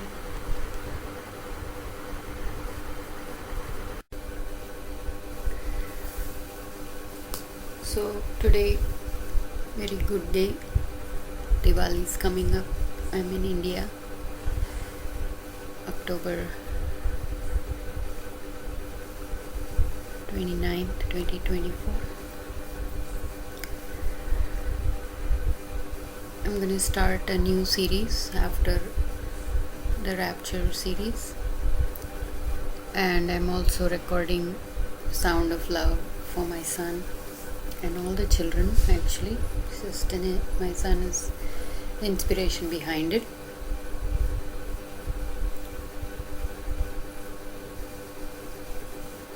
And I'm going to call this one Masterpiece.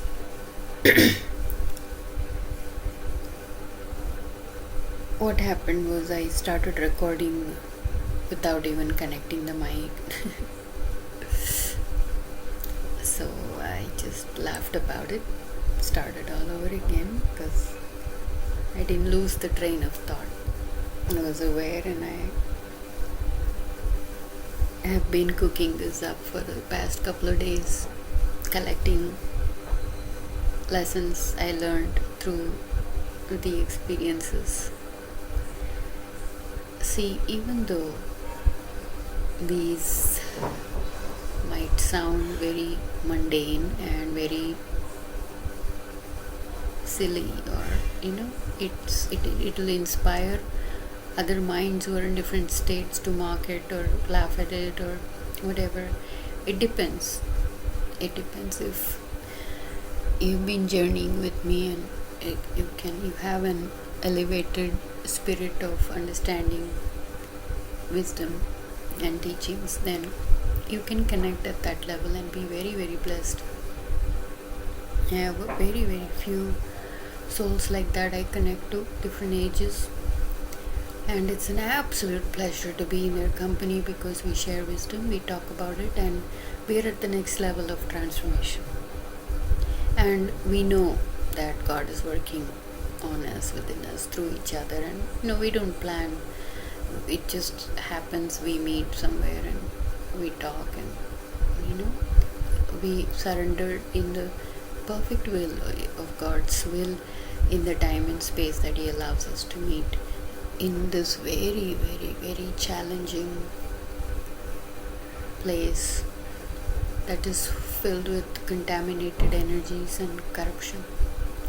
It's difficult, but the work needs to be done. So all the good children are being perfected in their own way. Holy Spirit rising within them. God is doing a great job, and He will win. His will is mighty and invisible in battle. And, every little thing you do in life, say, it's war. It's a different kind of war in this day and age. It's unique. It's a unique masterpiece. It's a unique story. It's a very high level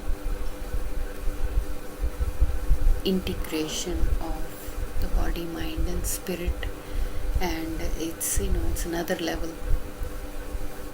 So if anyone who's in this journey, in whichever classroom they are in, whichever, they'll understand the blessings are there,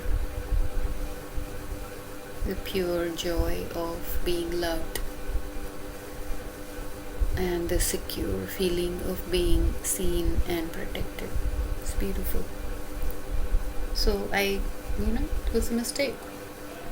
I didn't put but you didn't feel angry or upset or anything like that. It's the smooth transition of emotions, and being able to be steady and stay calm in all situations, and being in the center and watching my emotions just float through. It is an absolute pleasure, because somebody like me have been in very, very difficult, tough situations.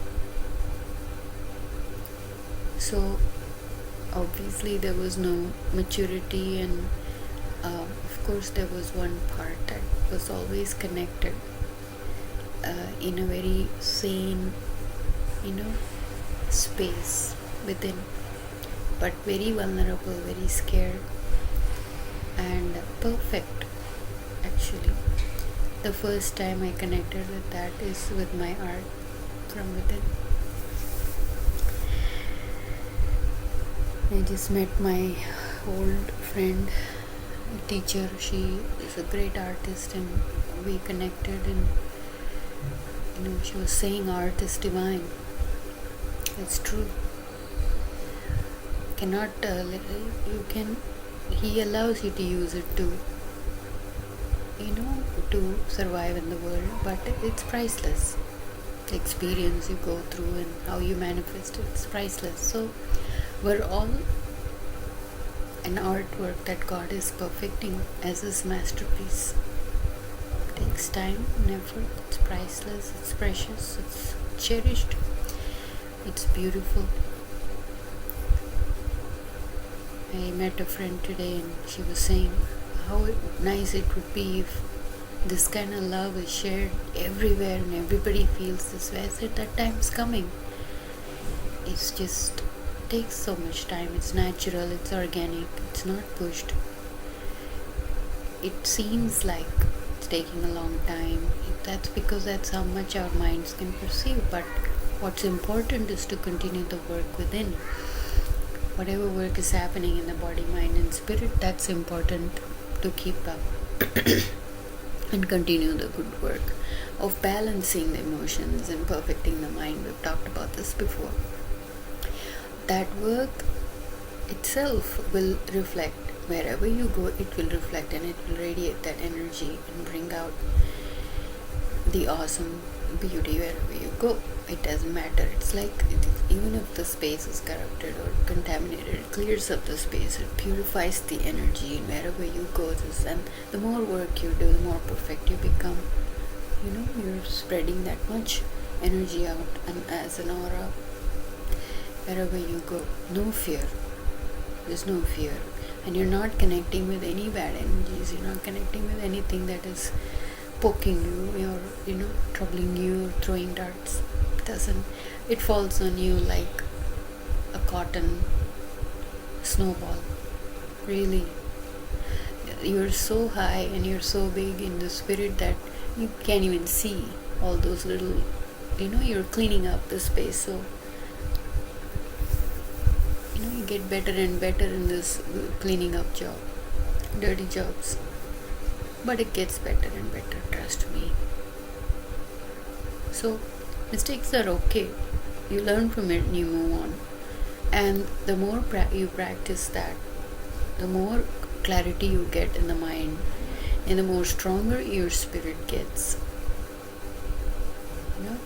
You can handle things better, can calm yourself. It's important, because when emotions are not balanced or not tamed, then it comes out as behaviors, and the world looks at it as insanity.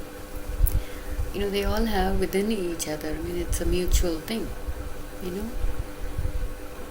I got educated about hackers the other day, and there are other hackers who are hacking the hackers, and it's a big war in the cyber. I have come from that world. I used to be in the IT industry, but the level at which it's gone, it's insane.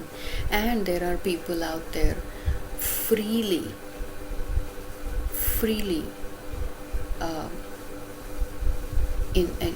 absolutely in the wrong mindset, using it to steal money from people and so on and so forth. But I think there are also good warriors in that area too, trying to catch them, whatever. But it's a game. See, that once you enter that realm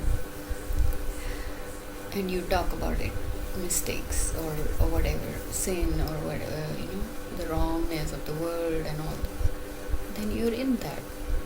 See, it's a trick. If you're thinking about something bad, then you're right away, immediately infected by that virus. They say don't open the mail, right? It's a scam, it's a spam. You touch it, it just gets connected like electricity. So leave that aside.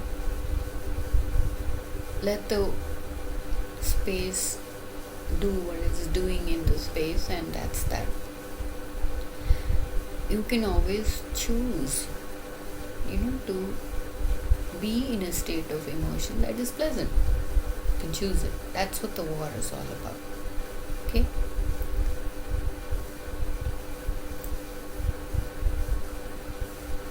How you go about doing things in your life, slow it down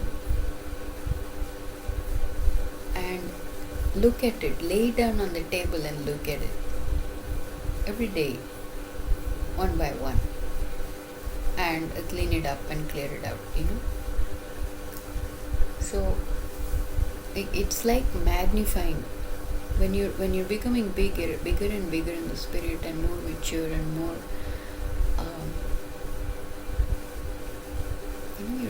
your artwork, the artwork is getting fixed, it's getting completed. After that you are a painter, you move around like you're a complete piece, you're whole. You see, get it? And people see you, people touch you, people admire you, and so when you lay it out like that, and when you magnify it and look at it, it's very, very clear. That whole immediate short circuiting and transference of energies and creating war and conflict, everybody's doing it all the time, and now it's become normal. And God forbid there'll come a time when everybody will be doing it, the dysfunctions and the fights and the wars and the killings, a murder, everything, it will just be normal. Nobody will think anything about it.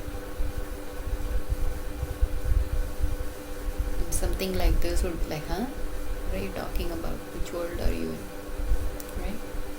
Let's backfire it. Let's rise up in love, and let's keep the good work up to radiate this powerful energy of love. And I think we can succeed. It's happening to me, it can happen to anyone. So, two incidents happened recently that's been in my mind, thinking about it and learning.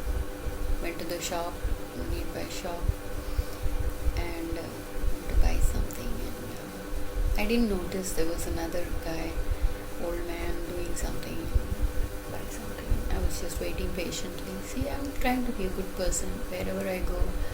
Like I said, I have gotten to a place where I don't have any active wars with anyone. That's a big, for me, that's a big transformation.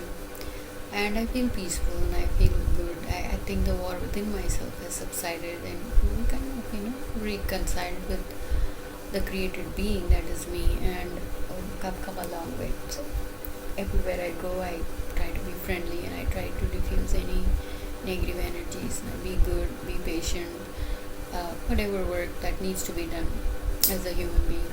And that guy did something, and he took one. He was buying one small packet of milk, I guess, and then walked away. And the shop owner said something to me which I didn't understand. So I asked him again, what is it again? So he was basically saying, what's wrong with that guy? He comes here, he takes a milk packet, he squeezes it, he keeps seeing everything, and he was just out of his mind, and he took like so long to buy one small packet of milk, abused it, and then he went away. So the shop owner was like taking God's name and completely frustrated, and just venting about it to me. And I smiled. I said, oh wow, I didn't even notice. I said, it's their mindset. What they're doing at home, who knows, and how they are. They carry that energy everywhere, right? And you're infiltrating it and you're contaminating it. It's very important how you are in your house, how you dress up, what you do with yourself, how you're living. I mean, it's been a big classroom for me as a self-therapy technique, in the house. That's why I have also created this new home within. And as you keep changing yourself, what you radiate outside is beautiful. Anyone who comes to my house here in this apartment, they love it. They love the energy. They say it's very clean, very neat. It's beautiful. So you are actually diffusing any bad energy that's going to come, and you're backfiring this back to them. You're not affected. I used to be very affected, very sensitive. So you can tell that the good spirit is becoming stronger and stronger, and it's able to face. It's not afraid. It's able to face insult, negative talks, whatever, evil eye, whatever you call it. So I said, it's their state of mind. They're not in their right mind. He's not in his right mind. Whatever he's doing, he's so lost in his own world. Whatever he's doing in his house all alone, who knows? Completely immature, completely, indecent. Probably that's a better word. An indecent human being who's not, developed well enough or doing any work at all to improve his, it's just a very dragging energy, living and then contaminating everything, touching anything with that energy.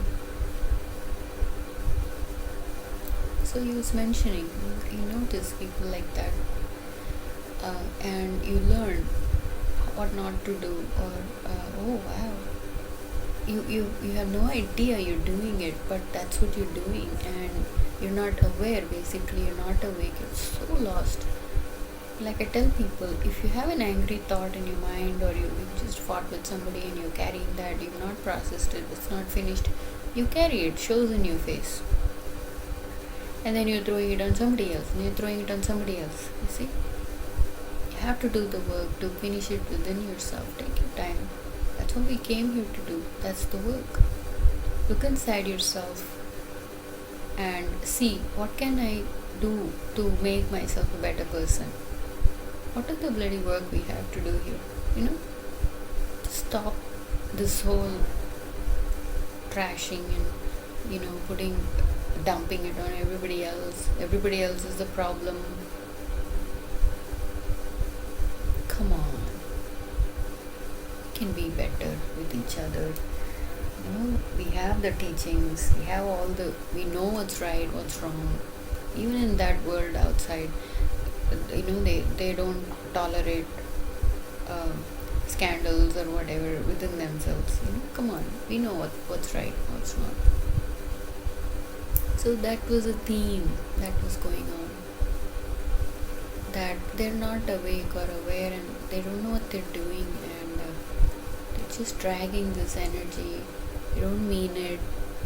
So there's no use taking it seriously, right? There's no use. Of course, it's human. If somebody's talking to you, you're listening, and if you're a good person, you trust them. Believe me, you've come a long way in understanding those energies. You believe in everything. You believe, you trust everybody, and that's a very loose energy, isn't it? It doesn't have any.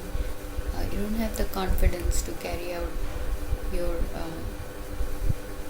integrity in such a way that you're not affected.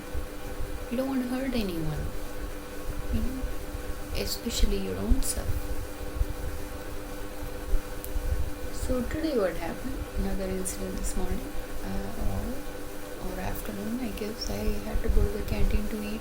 Yes, I went to every incident, when I reflect on it, I realize it's meant to be. One thing leads to the other, one thing leads to the other. It's beautiful. So I got to the canteen this afternoon. I wanted to have chapatis, so I went to have chapatis. I was sharing this with my another old friend who is a very beautiful soul. I guess I went there just to meet her. It was nice. It's been a while in the space, so it was wonderful to connect with her and share these experiences. And what happened was, when I went to the canteen, see, they have this rules. It's an ashram, so they have rules. There's one lane to come in by the ashram, coupons, and in the counter, and then come out another way. Just next, they have these rods, these iron railings. So some old lady comes in front of me. She goes through the wrong way and she stands there. I know that lady. I have noticed her near my apartment, and she has certain habits that's very, very disturbing.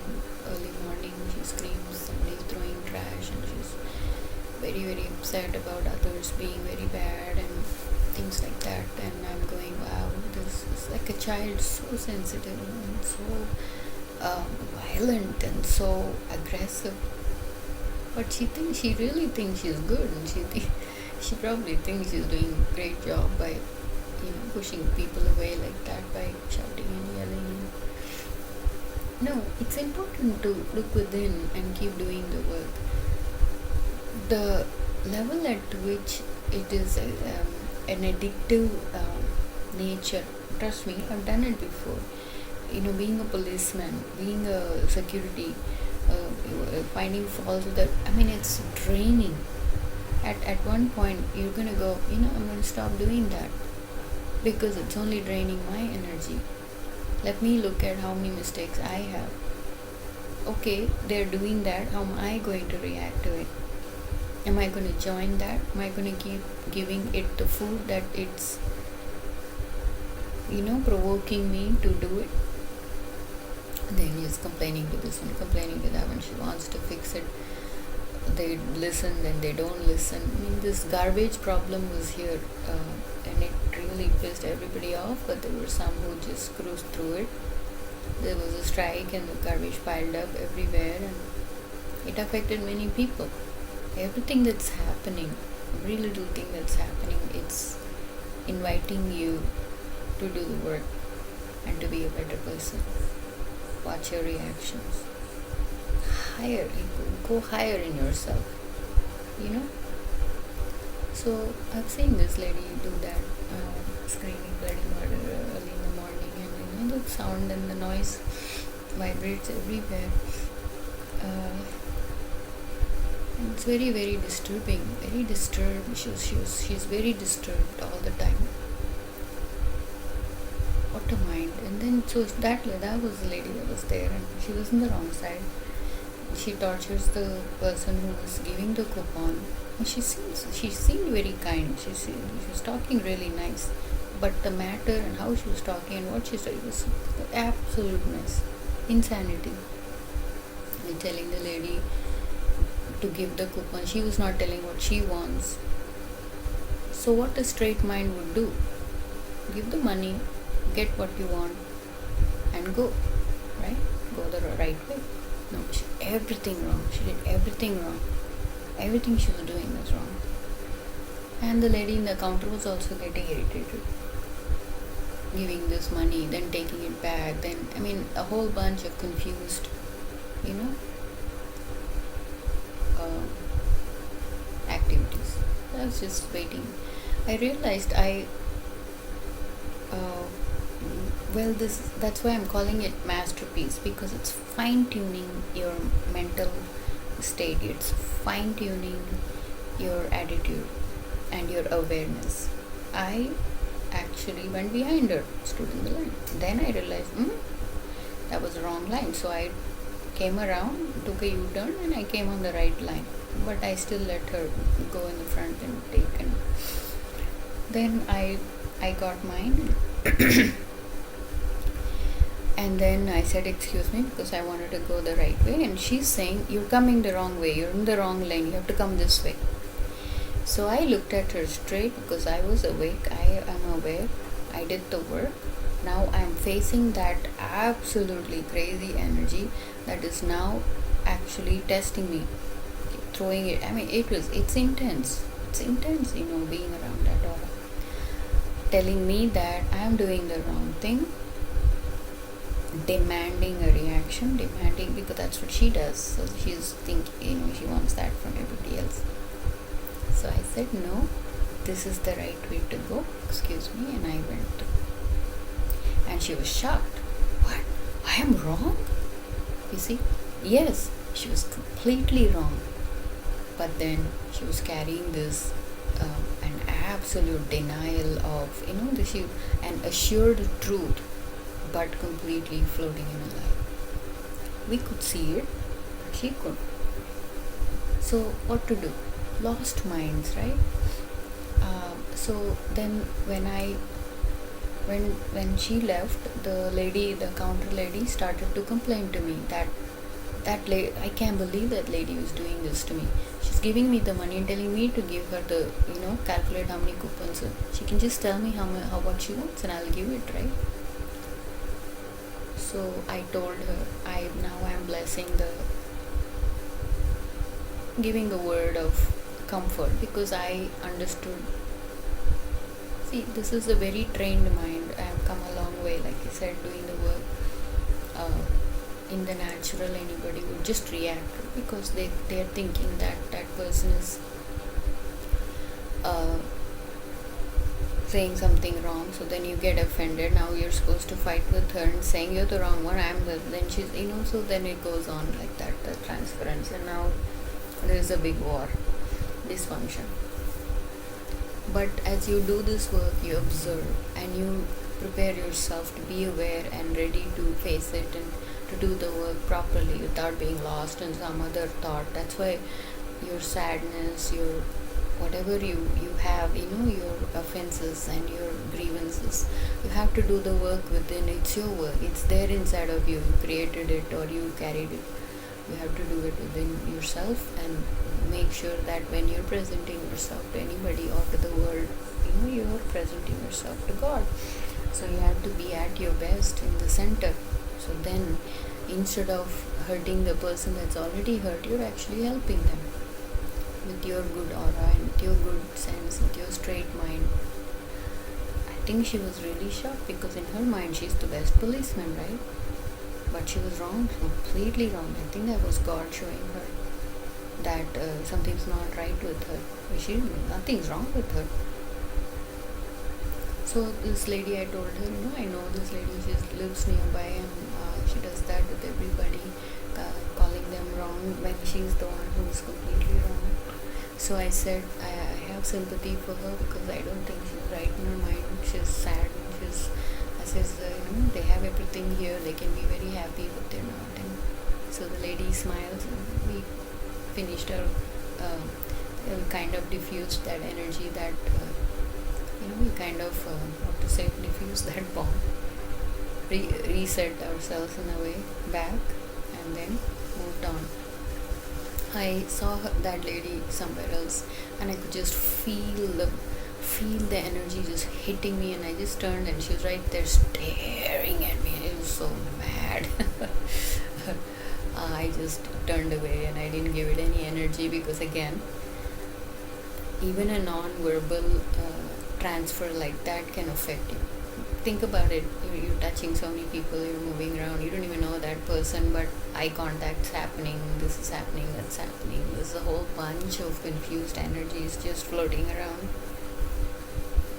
This is like, it's a deep work, a fine-tuning master plan that he creates wherever you go, whoever you meet, watching you watching yourself, what you're doing, how you're doing. You come back, you reflect on it, you think about it, and you move on, and you keep doing this work. That's what life is. That's what life is all about. At perfecting the mind, body in this way. Evening, I had to go out, do some shopping, and in the t-shirt said, I want to go or not. I was debating, and I was high because I got all these lessons. I was a little high. So okay, Diwali is coming, and I want to do a little more shopping, spend a little more money because I got blessed. And I said, okay, you just go with it. There's no confused. It's very difficult, the state I am in and the situations I am in. The circumstances are challenging. I have some personal work still going on with me and my family, and it's a lot of things going on. But can you still pull yourself up, and can you still go do the work that you're supposed to do with a calm mind, prepared to face anything, whatever is going to happen, And okay, then I said, I'm going to do it. Let's do it. Because as soon as that thought of postponing or dragging it comes, you have to know it's a demon. It's not right. Not letting you think the right thing to do the right thing. Then there is embarrassment. Then you have to lie about it. Then you have to deny it. Going with the flow. Just doing it without having any blockages, without having any, right? And so I go out. It's perfect timing again. And I can feel the presence, so strong. I go out and I see this t-shirt. Somebody's walking with this t-shirt.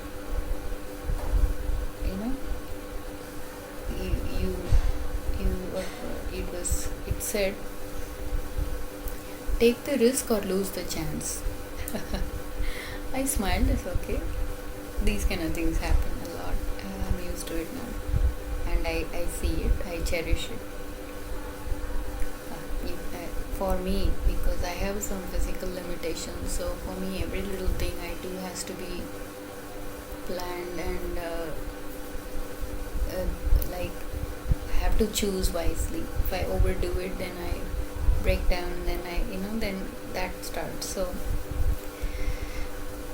it's a balancing act. Every minute, every second, every moment you're breathing this beautiful air, beautiful life. So I took the risk. I went, walked, and I did my little shopping, and on my way back I said, no, I'm going to take an auto back. I did that. Yeah, you can call it crazy, you can be a perfectionist. No, it's very important nowadays in this time and age to be perfect. If you're not perfect, even give one door open for these energies to come in, you're finished. It ruins your day, it ruins your mind. I'm asking, for how long in a day, in one day, how many times you get angry, how many times you are fighting with somebody, how many times you're breaking things, how many times you're not doing the work in the house, you're frustrated. Think about it.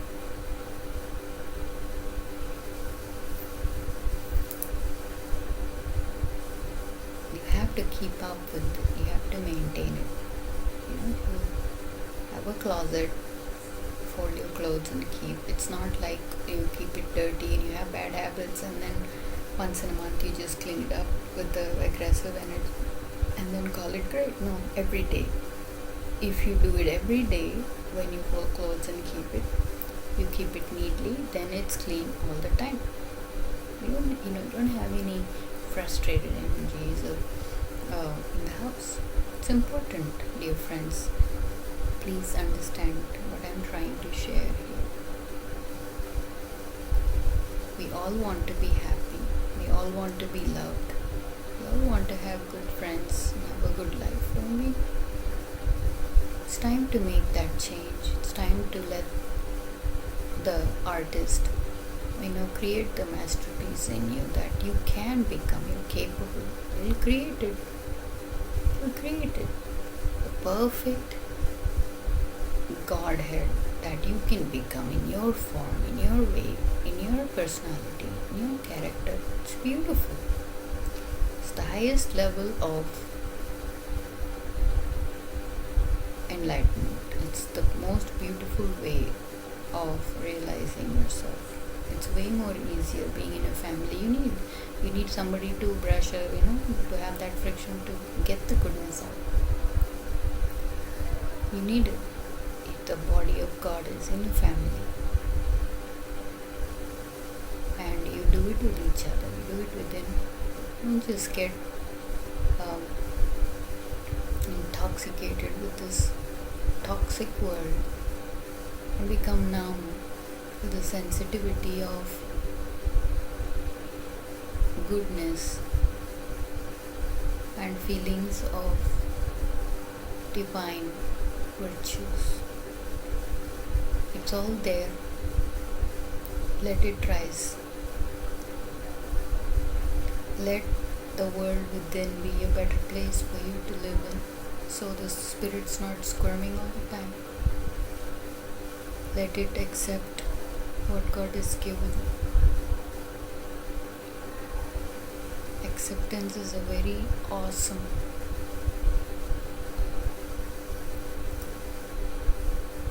healing mechanism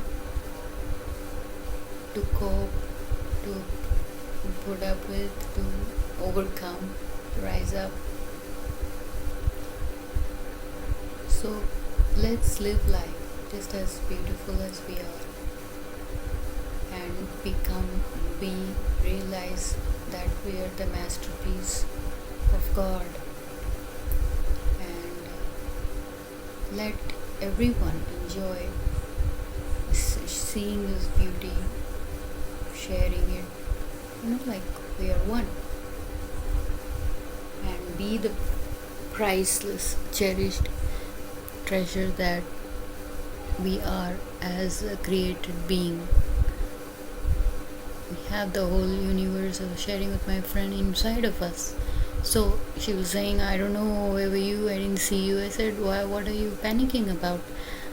It's fine. It's just happened that we didn't see each other for some. So having those negative thoughts, or even asking somebody who doesn't even know me, or they don't know what to say, it's not important. You have to you have to calm your mind, and you have to have positive thoughts about that person, and then it affects that person. That's why I'm creating this talk series for my son. I'm sending positive energies to him all the time.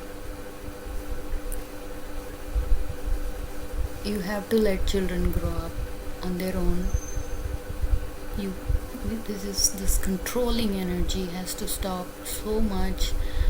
You control yourself. That's a big job by itself. Everybody controlling themselves is a big job, and You're the one to do it.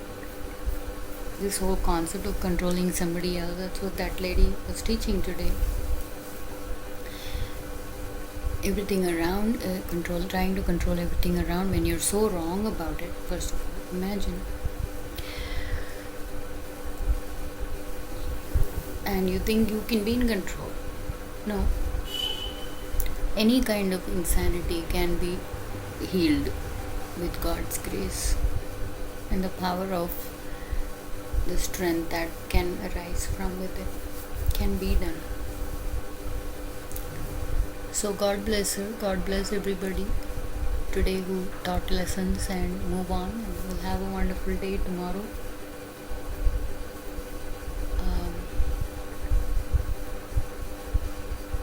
Bless everyone all around the world. It's one body of God, it's a magnificent masterpiece that we should not misuse or abuse. The whole universe is within us, so all these feelings of compassion, love, it affects the whole universe. It is a reflection of us wherever we go, wherever we see. That's our world. Isn't it fascinating? It's a beautiful science, a very intricate web of a design. But in God's eyes, it is perfect. If He's doing it, He knows what He's doing. So I bow down to every soul, every masterpiece that's being created and laid out there as beautiful colors that reflect beauty and love and awesome energies of goodness and blessings, divinity, and all the wonderful stuff. Feel good in the mind, feel happy in the heart, and celebrate with family.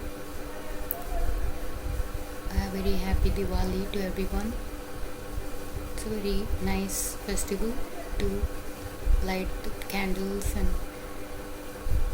safely do fireworks and enjoy, spread the joy, and be happy.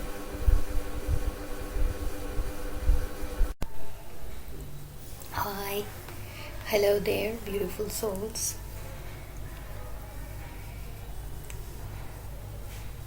Very strong, powerful messages were kissing my mind as these thoughts. So I thought, why not record it and share it with my beautiful friends.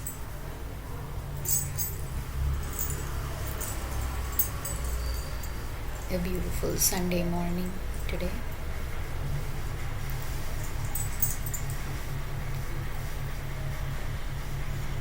November 17th, 2024. And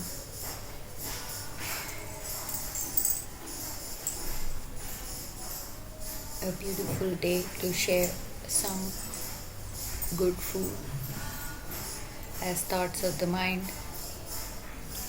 And just as I start this, the noise around begins. It's been such a theme to carry this beautiful energy all the time, be in the center. My God, is it a challenge? So please bear with me, and I apologize that as beautiful as these words are, the background sounds and the noises are not as pleasant. But again, it's happening, so let it happen. For me, it's not so much as war anymore. It's just remembering the steps or the tools I have to cope with it. And it gets better, gets better and better. From reacting and creating pralay, this is creating a violent, disturbing emotional reaction to everything that is bothering to this peaceful kind of um, living with it. This is where I am. This is what's happening. So let me accept it and let me make my own sounds and noises here without an intention of fighting against it or calling it better than anything else. I guess there is no other way. How do you love this? How do you be in a state of complete peace then, right? When all around you there is war and chaos. Just think about it. It's impossible, isn't it? Anyway, I was thinking that a perfect being is who is creating a perfected being. I am being perfected by another perfect being, which is actually within everyone. It's a spirit, that's why it's called a gift.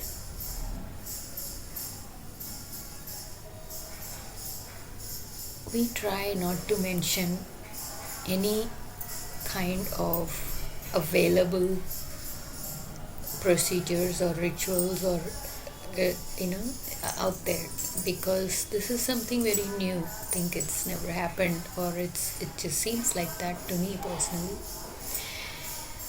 At age 50, I've been everywhere. I've had enough experiences in my own small ways to accept it as truth and understand it in my own way.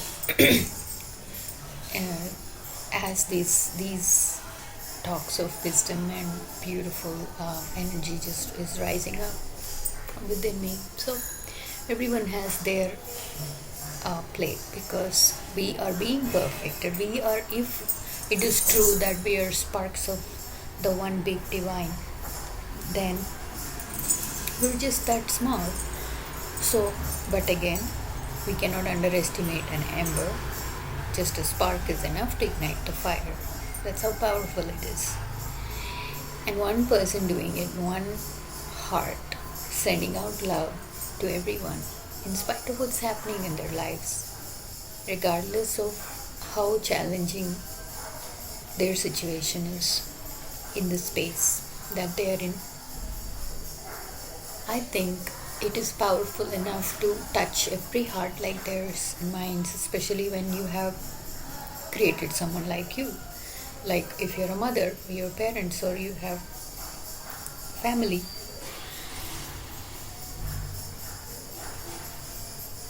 I think it is a more faster and powerful way to send messages through this space, mind to mind. They say, thoughts travel faster than anything else. So I'm hoping and praying that from this place that I am experiencing this beautiful presence and everything around me in the distance, in the small distance that I can see in the space, which is my home right now. Everything is beautiful. Things are working out smooth for today. All the worldly activities have gone on smoothly. I don't find any reason to be upset about or be angry about for today. So it's science, right? If you're launching with an intention and with the perfect aim, it should land perfectly, isn't it? So I'm hoping that this prayer, this existing, which is a miracle by itself, which is a story for another time, that these thoughts and prayers and good wishes and all the wisdom that's rising up and blessing me, it's blessing me too, that it blesses everybody in the same state, praying or not praying, or anyone who is connected with me, or anyone who is related to me, which is everyone in this case.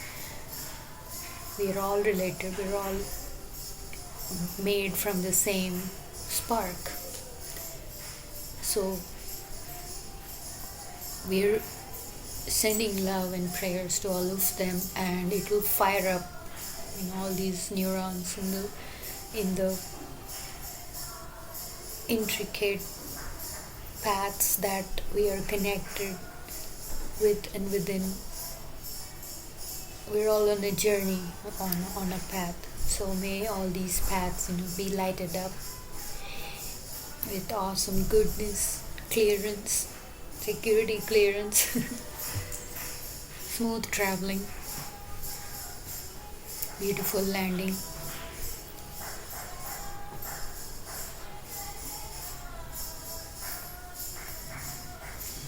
And I'm sure it's working. I'm sure it will work in the times to come. That every day will get better and better as we transition into this path of peace and joy and love and all the good things. Choosing the good, and all the past and all the baggages of bitterness, everything will just fall away, because this perfect being that is working on us and is perfecting us is so perfect, it works all the time. He has that confidence to install this work in us and let it rise. That's how powerful this work is within. And eventually, when we do connect with the source, it will light up again and feel one. Even if it's like a candle light, right? It burns and it fills the space with light, and you light another candle with it. It's the same light. When that spark merges with the source from where it came, it will feel one, and it won't feel lost. We won't feel abandoned, unprotected, all sad and sorrowful in our own misery. We won't feel that way. We will feel blessed, we will feel full, we will feel touched, we will feel joy, and we will shed tears in gratefulness and thankfulness. So, with this, let us surrender and let the perfect being create the perfected being in us, so we can all live in peace from within. The first step. Then wherever we go, we radiate that light, we radiate that peace, clearing up any debris or trash on the way, and even affecting those who are trying to attack it, torture it, or destroy it. Cannot be destroyed. Cannot be destroyed. It lives forever in the spirit of goodness and love. Amen.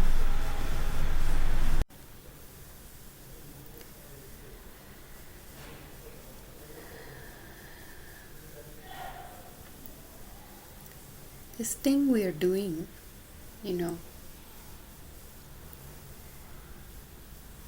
it's a lot easier when we're recording it, or when there is an audience present and we're talking. There is a real exchange of energies, and it's more clear with communication going on person to person. So, yet another attempt to share the voice that has been sounding for quite some time on the topic of meditation. Yes, right? It's been going on for quite some time, and the frustration of not being able to manifest it in the right form and the right time is piling up. I have mentioned before, it's the spirit has its own will, and because its nature is not to be bound, it's to be free. So that is how it will move through and come out that way. Otherwise, it's not organic, it's not natural. It's hard enough already in the world with too many things confusing and overdone with makeup and rules, guidelines, and whatnot. Like even making a decision of whether to have the fan on or not, the body is discomforted. You want comfort, you want to sit and record, you want the voice to be clear and good and this and that, and almost everything out there now it's manipulated, it's edited to a point where there is nothing real in it. Not the actors, not the presentation, everything is become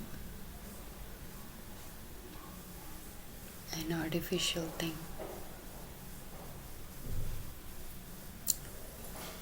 It's going two-way. You're entirely becoming a machine, or you're entirely becoming divine. It's a very fine line, but it's way further apart. There's no connection between the two. Your actions and your choices are leading you to this or that. It's very important at this moment, in this time we're living, to make a choice. It can change overnight, it can change in 1 second. But once you make the change, you cannot go back.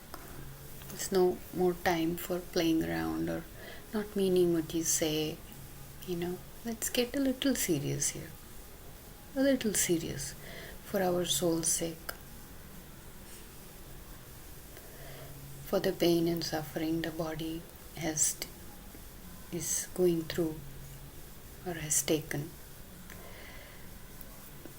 to give some value to this journey we're on. Let's give the mind some rest for how much it is tormented. It's a very beautiful day today. There's so many good things happening. Just take my word on it. The details are not important. And I am taking the effort to talk about the experiences that I'm going through, because it is transformation in the process. So you're the best person for it. And hopefully I am on the right track to, it's an experiment, to attempt to inspire. And hopefully it makes sense in the simplest way.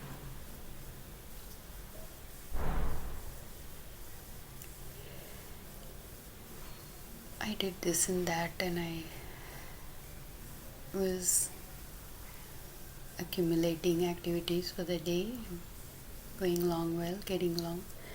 and I wanted to sit in the garden for a while before my lunch. Simple things, right? But this meditation thing is in the back of my mind. I'm preparing, I'm collecting thoughts, and I'm thinking about it. This whole journey with a wisdom that comes from within, it's so powerful, it's so beautiful. You just want to sit with it. It's the nothing else makes any sense, and it's just so beautiful. And before you know, you're a different person. It changes you completely. Always the searching for wisdom, or searching for what can I do about this and what can I do about that, what can I do, what shouldn't I do.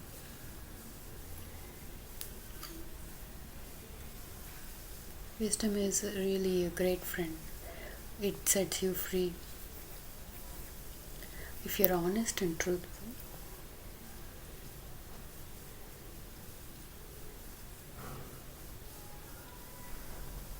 So it's a no nonsense space and place you can be in your mind. It's very enlightening and lightening,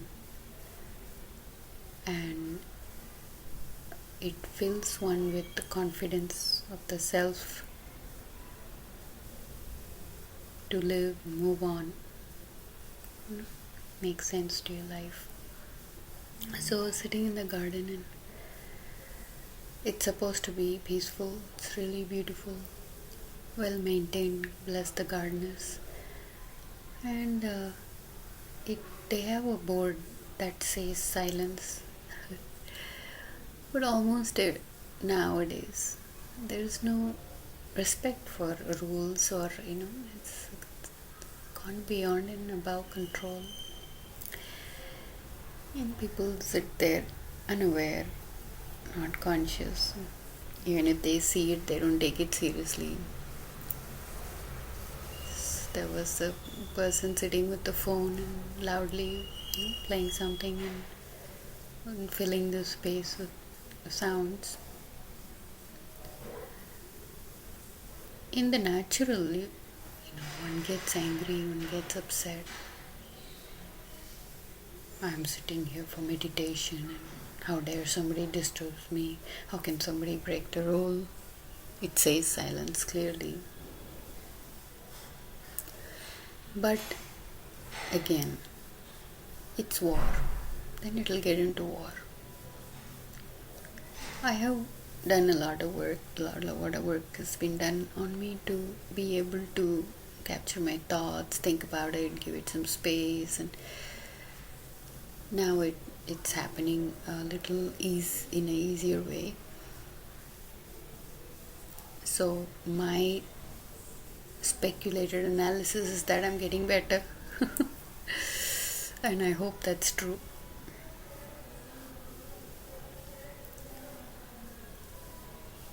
I have had many experiences where people have shouted at me for disturbing them and their meditation, and many retaliating, saying, "You're the one meditating, why don't you focus?" Think about it.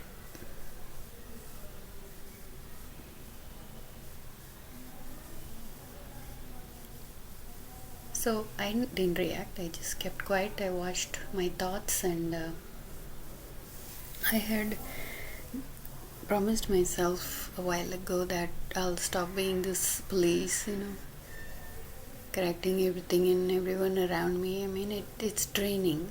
At some point, you just take a deep breath, and it just happened organically. I didn't plan that. And you say, I don't care. I don't care anymore. I just don't want to waste any more energy. Even the radiation from, phones and the electronic stuff and all that, it seems like it's,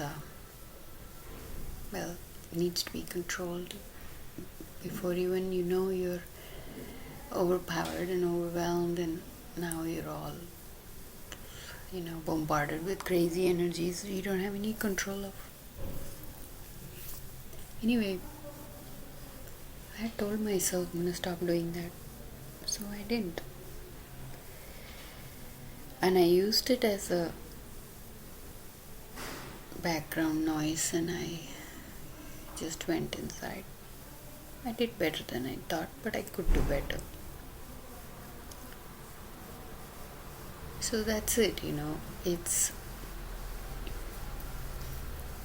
this constant noise around and the constant challenges that almost never occurs to you that I need to meditate, I need to sit with myself.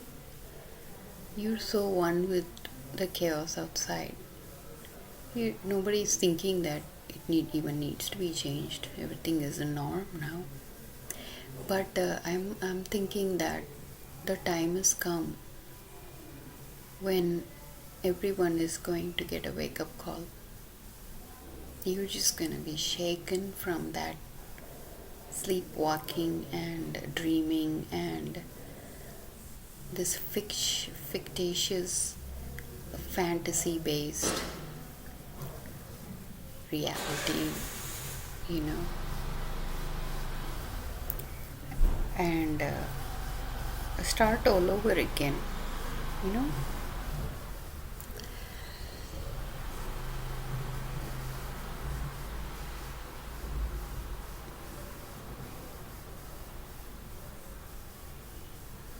So instead of talking about meditation, I think we will prepare ourselves for it.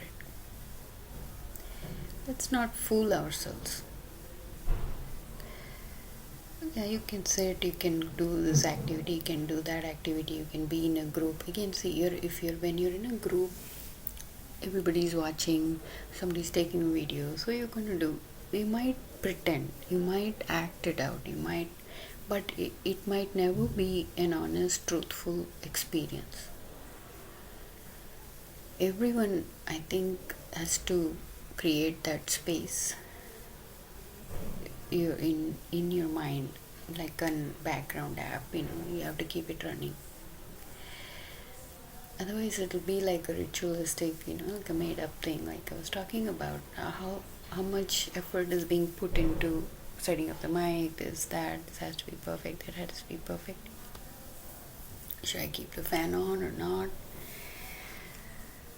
It's all these decisions we have to make, and you're so lost in that now. The spirit is completely lost.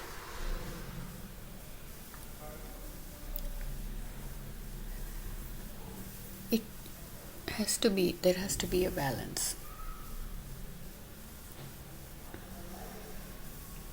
This has to be really authentic and real. Otherwise, like I said, even a tiny little bit of contamination, a tiny little bit of flaw, it distracts people. It makes them want to find faults with it. It makes them, not pay attention to the voice.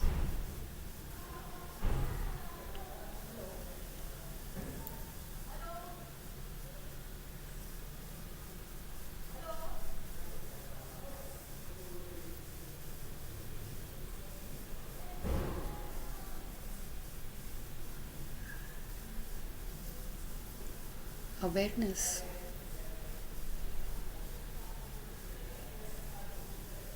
of the consciousness and being conscious of your awareness. The preparation work has to be sincere and meaningful, practical, not just yet another hectic activity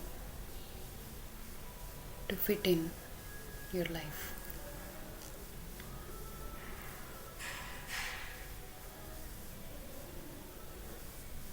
Anything natural is beautiful. Wherever you are at, in whichever situation or place, you're in the perfect place.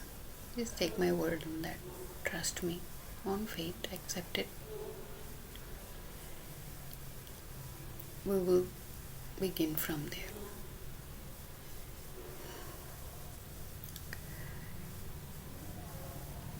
Like I said, if somebody is taking a video or watching you, you would do a better job, right? But if it's too much overloaded, then it comes out ugly and it's embarrassing, frustrating, and there is we squirm, in that guilt and shame, and it's unbelievably challenging. But we have to go through the fire. It's like baking a pot. The pot goes in the fire, and if it breaks, it breaks. You have to start all over again. But you're going to come out baked, not burnt. So let's begin the process of being prepared for something that is so beautiful and so profoundly helpful to get to a better place, to be a better person, and to do all the wonderful and great things that we have come to do. I will leave you with this thought. We will continue. I'm planning on doing this more, as I'm also in the process of preparing myself for this state of mind that I'm so longing for, to be with, in a steady, constant, it gives you stamina to, I'm here now, so this is the place I'm at, so I'm going to make best use of it. Even though there is noise and there is challenges, it can't really wait. It is no time's running out. That's how I feel right now. I don't know, it's just an intuitive, feeling from within. And to wait for money to come, or for the noise to end, or for someone to get better, I'm gonna ditch all that and just let it go. All these thoughts that this needs to happen, if that didn't happen, then I can't do this, or this person, all that noise. And I hope and pray that the Lord is with me in this mission and helps to rise up and stay risen, continue the good works and effort to integrate this mind, body and spirit. And that's what samadhi is, that's what meditation is. We have to get there, then the meditation begins. We'll talk about this some more. It's not, like I said, it's not like a 10-minute thing or a 1-hour thing. It has to be inbuilt in your life, every moment, in every little thing you do. And then your life will begin to transform in such profound ways that it will change everything around you. You'll be honest about your problems, and even if there is a problem, we will have the mindset and the energy and the stamina to find some way out of it. So I hope that the Lord listens to my prayer, brings upon the spirit within, wakes them up, shine the light upon them in such a way that they choose this path to know themselves, transform, and give meaning to their life and living. I hope and pray that everyone who is hoping and praying for peace, their prayers answered. All the prayers, it has gone up May they come down and shower in such profuse blessings upon every soul living and alive. May they be profusely blessed. May they feel, experience, and know the presence of God within. That somebody is watching, is recording. So we may do a better job. We may be inspired to live and love and be beautiful within and all around and with everyone, and understand that the wisdom is rising, to know the truth, and that everything and everyone is in place for someone to grow, learn from it on the job training, and let the souls be connected in that oneness, in the spirit of knowing what is good, in the spirit of love that is so powerful, in the spirit of kindness that touches one's heart.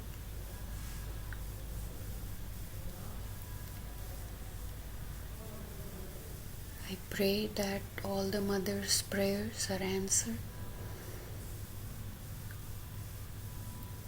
all the fathers' effort is respected and valued, all the good people out there doing their best to keep their families together, may they be blessed. May it infect everybody with goodness.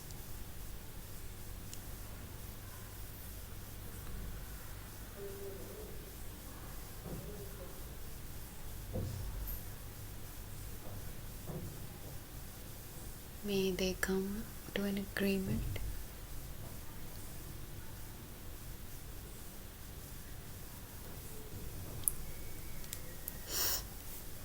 and end the war, not with another act of violence, but be peaceful and let the suffering pass until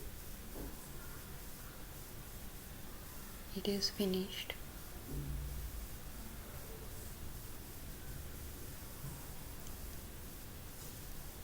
Let the strength rise up. May this war of good and evil within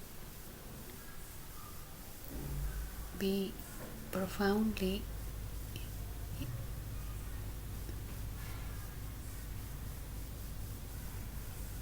effective in their growth.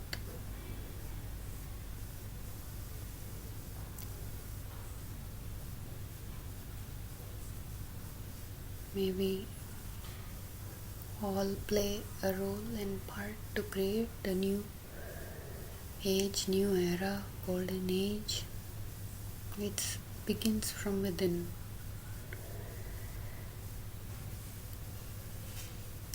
It's in everybody to feel connected. There's no need to be distracted by anything else.